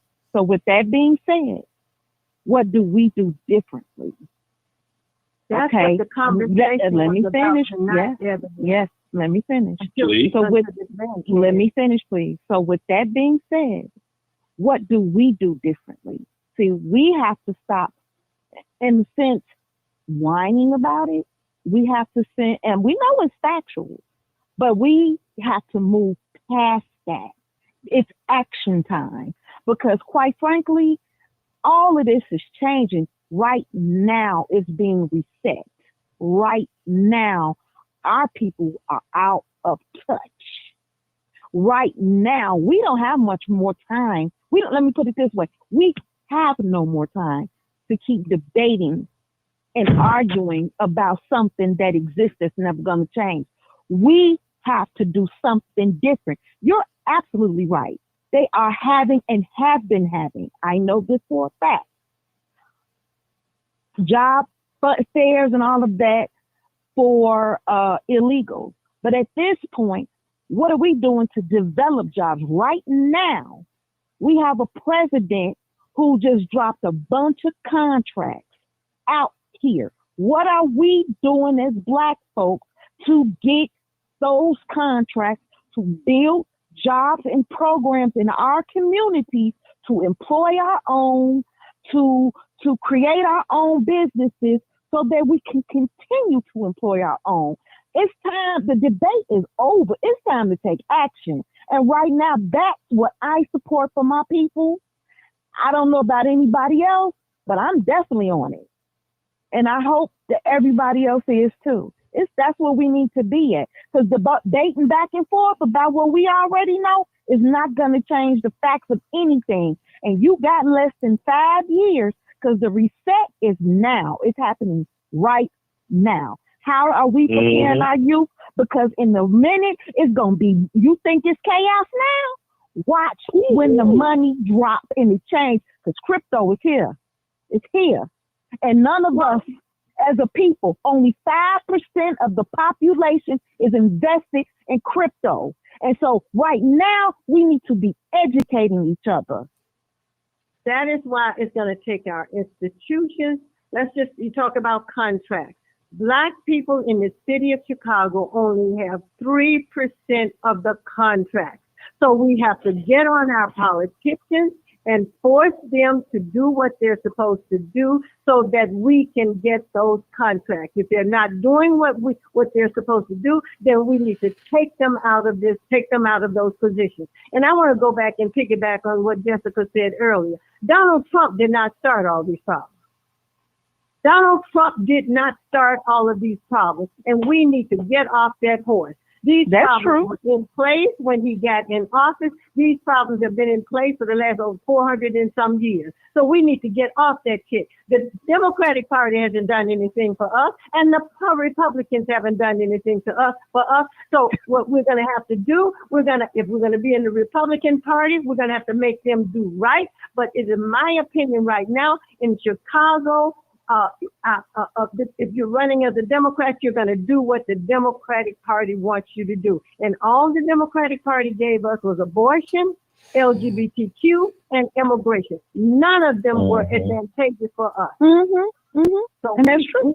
We got to rethink. We've got to start rethinking how we participate in this political system. We've got to vote our interests. We've got to give these people a plan, give these people an agenda, and follow through with it.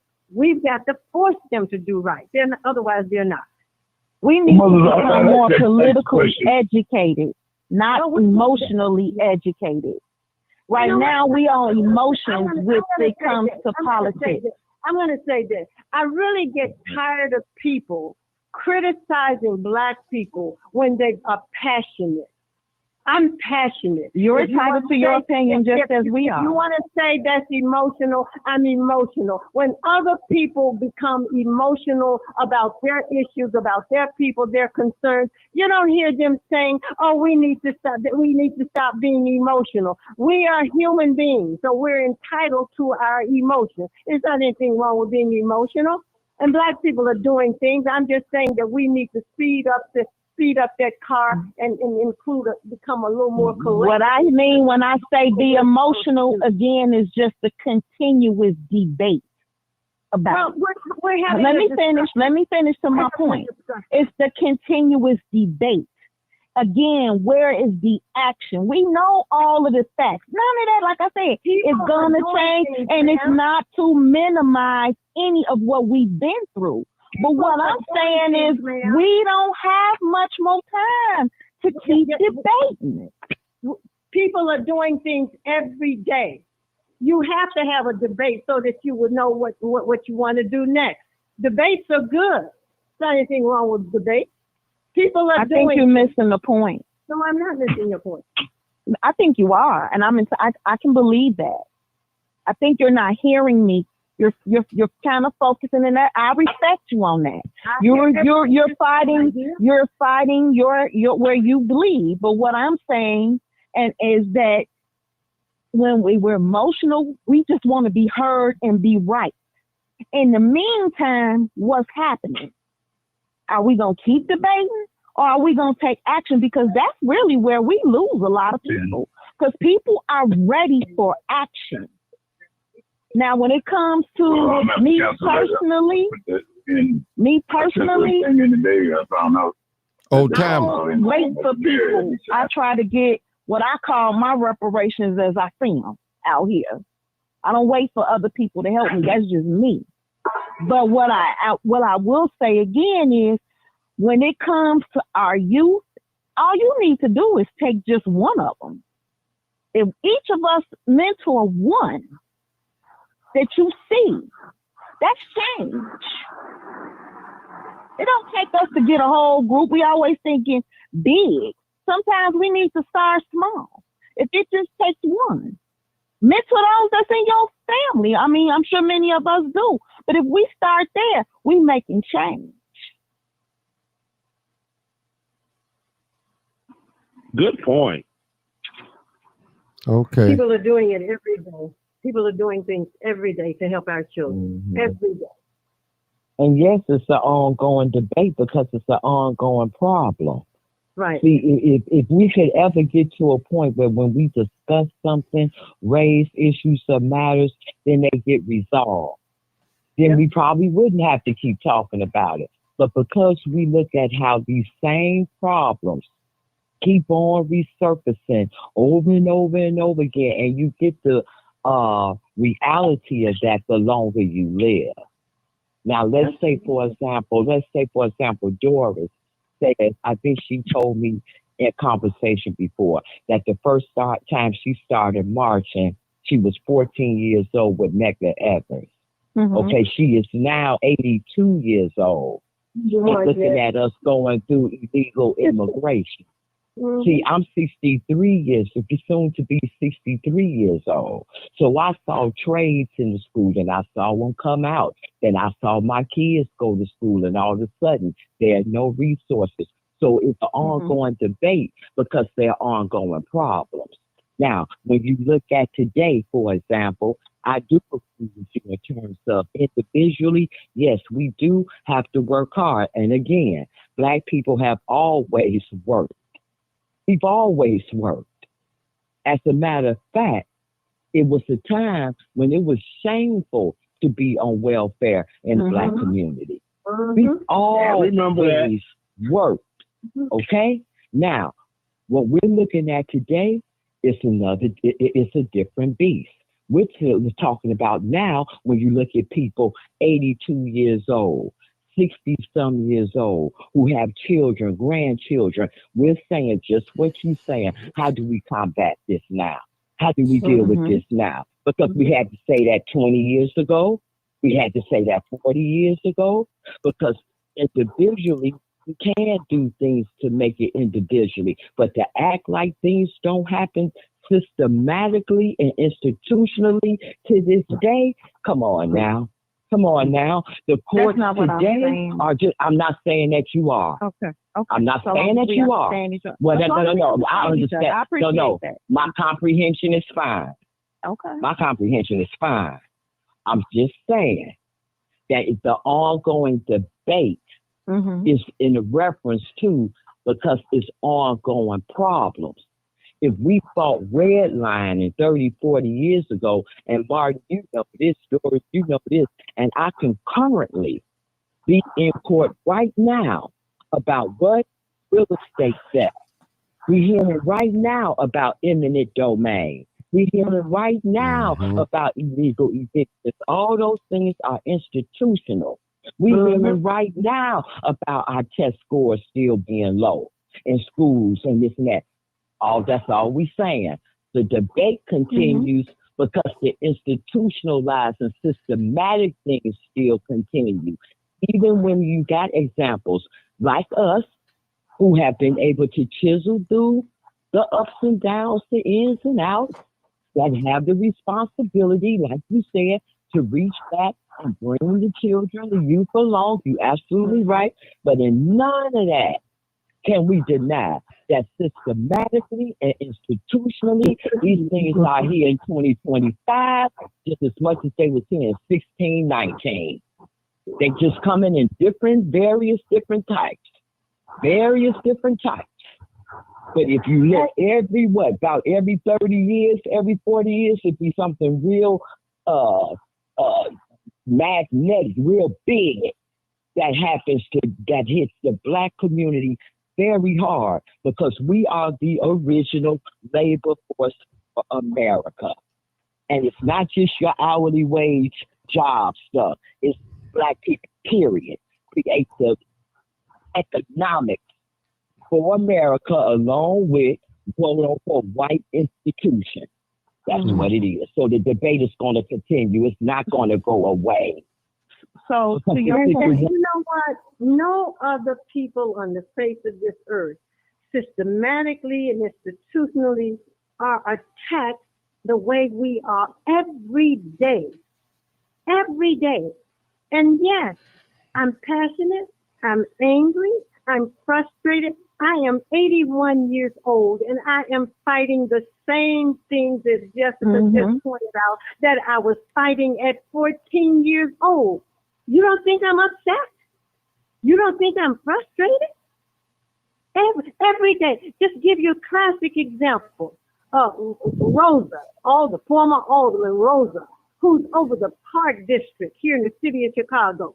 He just banned a group of drummers who have been at the 63rd Street Beach for 50 years. Mm-hmm. They're not even allowed to go there anymore. What did I do today and yesterday? Organize people to bombard his office with calls and demand that he put those people back over there in that park where they've been for 50 years.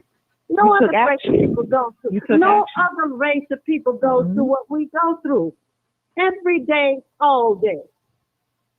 Because but to the point, you took action. Systematic racism. Yeah. Say what? I said, to my point, you took action, and that's all I'm saying. Sometimes what I want to add is that when I say debate, I'm saying when we debate, it's around political parties. We debate about religion. We lose sight as we get to talking sometimes. Because Millie, I may not get the quote right, but Millie Fuller also said sometimes we don't need to be around each other like that either, unless we're dealing with certain issues. So, I say that to say because we lose sight. We get on topics that we don't need to get on topic about. When I come in these spaces, I come in with an action plan. Martin knows me. I come in with an action plan to get Black people involved. Get up and make yourself a committee of one and fight whatever it is you do not like. Because it's not going to go away. It's not. And my point is people could debate, and sometimes we look for everybody to join under one cause. Sometimes it takes everybody, this is, as they say, find your tribe, find your kind, and work with them. You know what I mean? For us to feel like we don't all be on the same accord, the thing is, what's the agenda? What's the code? What are we out trying to accomplish? Like, sort of we experienced that with the civil rights movement. The Black Panthers had their way of doing things. Dr. King had his way of doing things. Like Martin Luther King had their way of doing things. Find your tribe and work it and come to one. What's the agenda? Okay, then that's where we need to go. Go and work in that on the agenda to achieve it. We don't all have to be doing the same thing at the same time because we're not going to all think alike. That's kind of like a tribal mindset. We got to move sometimes in different directions. As a teacher, I say this. People doing that now. Oh my goodness! The 26 alphabets. Take those alphabets, throw them up in the sky, and whichever one you catch coming down, if it's E, start on education. Just start a movement around that. That's what I think, and I think people are doing. Hey, Martin. Go ahead, old time. You got some ladies on the line, so I wanted to ask them a question. Oh my goodness. Oh, Tam. Okay, can you hold question? Let Sarge say something real quick because he's been waiting patiently. Now that you go, then I'm gone. Old Tam, I have to make you my last person. Sarge, come on, brother, because I gotta go to work in the morning. I'm gonna be real quick. That sister is making so much sense. You know, I'm military minded man. I'm military. My son's military. Everything is great. There are white people I know that wish they were in my position. And they wish that their kids were doing as great as my son. All the benefits that we gain from military enlistment. Now, just because it worked for me, that don't mean it's going to work for everybody. And I would be a fool to be like, well, we all as Black people, all of our young men need to go to the military, get all this good training, and then we can know everybody is not going to do the same thing. We are not a monolith. That's what the sister is trying to say. She's trying to say we as a people are not a monolith. And all of this white blame, and I hear Black people talk most stuff about white folk and they don't even know any white people personally. And I just be sitting there like, really? And I'm going to end with this. I asked a question earlier. I said, okay, you see a white person with this tattoo with the number 88 on their arm. What does that mean? And nobody can answer that. But they can quickly tell you about the KKK and the Aryan Nation because that's all that they know. I know a whole lot more because I know white people. I have a lot of white friends. I land my plane. Okay, old timer, last question. Come on, old timer. Well, what I wanted to ask is, I heard somebody make the statement that the Democratic Party gave us abortion. Now, what I want to know is, people have this freedom to have engaged. If you don't call it love, if you call it lust, or if you call it love. But however, you don't know nothing until after about 6 weeks, from what I understand. So now you don't know nothing after about 6 weeks. I have heard people say, well, you don't have to get married to the young lady. You made one mistake, don't make a second mistake. Now you're going about and saying that the Democratic Party is giving us abortion. Mm-hmm. Now, well, what does that mean? Is somebody forcing you to do something? I mean, they got Planned Parenthood where.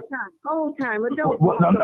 I'm just asking a question. All I want to do is say, is anybody forcing anybody to? Abortion is See about that? population. No. I'm saying, is anybody forcing? My question is anybody forcing anybody to get an abortion? Is somebody forcing you to do that? If you market, Good question. If you market something to people the way the Democratic Party, But you say that we are smart people. You say that we are smart people and that we intelligent. You said all of this, that we intelligent people. We not dumb. We not stupid. So now what is marketing? Somebody jump off a building. Do I have to jump off it? Marketing is very powerful. Very powerful. Well, see, you can turn it the way you ever want to turn it. Come on, mother. First of all, No, he's right. When it comes to young people, He's right. and abortion is immoral. My question is anybody forcing you to do it? Is anybody forcing you to have the abortion? No. Okay, then so what does this have to do with the Democratic Party? Marketing this to young people. No, you put young people in there. No, that's you can turn it whatever way you want to turn it. old timers talking. Why are you? You can turn it whatever way you want to turn it. Now you got young people. Why are you marketing abortion to people? Can I go a step further? Why are you marketing education and so many people have degrees, but they're failures in life? I have a high school diploma and I'm doing wonderful. Great credit score, 5 figures in the bank. Explain. Sarge, don't be getting petty with me. Sarge. He's making sense. Killing babies through education. You can't make that conclusion. Can I go a step further? Well, come on, 63-36. Y'all got to let me go. Come on. Okay, I'm gonna go a step further. So I agree. Nobody's forcing anyone to have abortion, but what you are doing is promoting a culture. So there was a time that we did live on morals and values. There were some strong morals and values within our community. We didn't, we tried not to practice, sex before marriage and things like that. But even a few years ago, but when Bill Cosby brought it up, we was yelling at the man. He needs to be quiet when he was speaking the truth. Yeah. And he was telling us what happened to marriage? What happened to falling in love and being together and building a family? I'm a youngster, I guess, compared to though I'm 54. So when I seen when that's my baby mama. And I said, oh my God, when I first heard it, I said, this about to become a fad.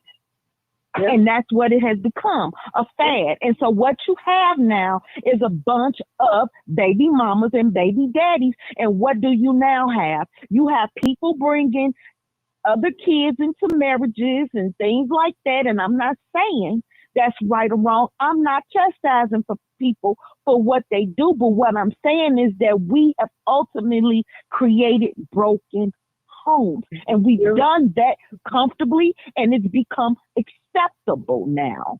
Nobody is telling that guy when he comes over to their daughters, you can't come over here like that.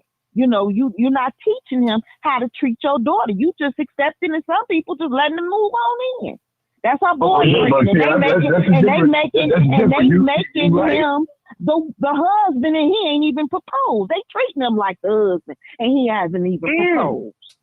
Okay, so what I'm gonna say on that is that that's us allowing that. We allowing that broken culture, but I will say it took programming. It took programming, and we did allow others to program us and change our culture. I can tell you, as working in social service for so long, that there were when you talk about statistics and other people, one thing that people were envious of from other groups, and it was in the study and the training that I attended, they were jealous, envious of the Black family, of our family structure, the tightness. And we allowed it to be destroyed. Now, what we gonna do to rebuild it? We gotta stop with the broken families. We gotta stop there. I'm blessed. I'm blessed that I didn't experience that growing up.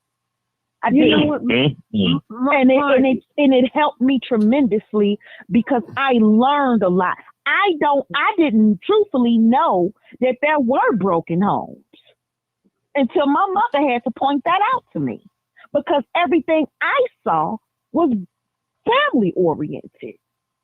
But what I'm saying is that I'm almost finished, Mama Doris, is that it's programming. And I do blame the Democratic Party because they promote the programming. Martin, they tell our kids that it's acceptable to have unprotected sex and bring babies in and kill them. Martin. Go ahead, Mama Doris. Social engineering. Margaret Singer was a eugenicist. Mm-hmm. She did not believe that a Black child should even be born. This is Margaret Singer, the one over Parent Planned. Margaret Singer, a eugenicist. Singer, but go ahead. I'm sorry, Singer, not a eugenicist. She didn't even believe a Black baby should be born. Homosexuality. This is immoral. If you promote a moralist society, what do you think the results are going to be? Exactly what we see today. The young lady is right. There was a sense of standards, morality, code in the Black community. This system of racism, white supremacy, set out to destroy that from the time that we landed here up until today. They do not want us to exist. And they're continuing to do everything, put everything in place to make sure we don't exist. That's why we have to come up with a plan, and we have to stop them. We've got to revert back to the way we used to be if we are to survive. Go back to those all Black segregated communities where we had our mores. We didn't allow this nonsense to go on. We had control of our children. A family stabilizes community. A broken family cannot stabilize a community. That's why the children are gone haywire. It's not their fault. So we have to have these conversations and debates about talking about the value of family. You're not going to be able to accomplish anything if we don't look at our wealth. The Urban League just did a report on Black wealth in Chicago. Zero. So we have the studies, we have what we need. We've got to continue to do what we're doing, talk about what we need to do, and start doing it. And there are people who are doing it. I don't want to give the impression that people are not doing things. They are. We just don't know about it, but they are, and we just have to continue to do it. And I'm confident that we're going to turn it. We're turning it around. I may not see the results that I want to see in my lifetime, but I'm confident that we are beginning to turn it around. And I just pray to God that we. Well, Mother, can I just before we get off? So Okay. do you believe in birth control? Yes. You do? So you believe in free abortion? Free abortion? Yeah. I know I'm where he's being going. realistic. I'm being realistic. Now, Oh, my I'm goodness. being realistic. I wish we could go back to teaching our young girls like I was. So you believe in birth control? You believe in birth control? Keep your dress Kill off the down. seed. You're not hearing me. I said I'm being realistic. Rather than see a young 12-year-old or 13-year-old girl get pregnant, I would rather her take some birth control. But Okay, well, this lady, Margaret Sanger, was the inventor of the birth control pill. I'm old-fashioned. I wish we need to go back to doing and saying what they used to say, what my grandparents said to me, keep your dress down and your legs closed. But that we have to be realistic. So you believe that women should put their children on the pill? Oh, no, I don't believe. I mean, no, I don't. But like I Okay, said. all right. Well, you don't believe in birth control. Wait a minute. But like I said, because of the society that we live in today, rather than to see that girl, that child become pregnant, I can go along with. I can sanction giving her the pill. I don't like it, but I can sanction. So how long should they take the pill, Mother? For 15 years, 20 years, how long should they take? Well, old time. I'm going to just say this. I believe in telling the young girls keep your dress down and your legs closed. Okay, all right then.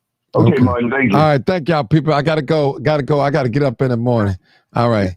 You already know what it is. Thank y'all so much. Live, uncut, unedited.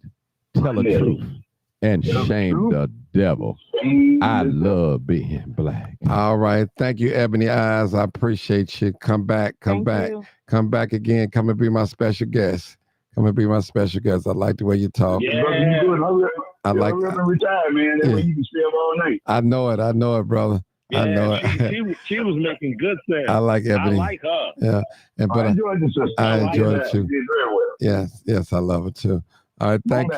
All them guys are Mama Doris and Jessica. Come back. Good night, y'all. Good night. I'll come back. All Thank right, you. Good night. Thank you. Goodbye. Good night. All right, God y'all. bless you, mother. Enjoyed you. All right. God bless y'all.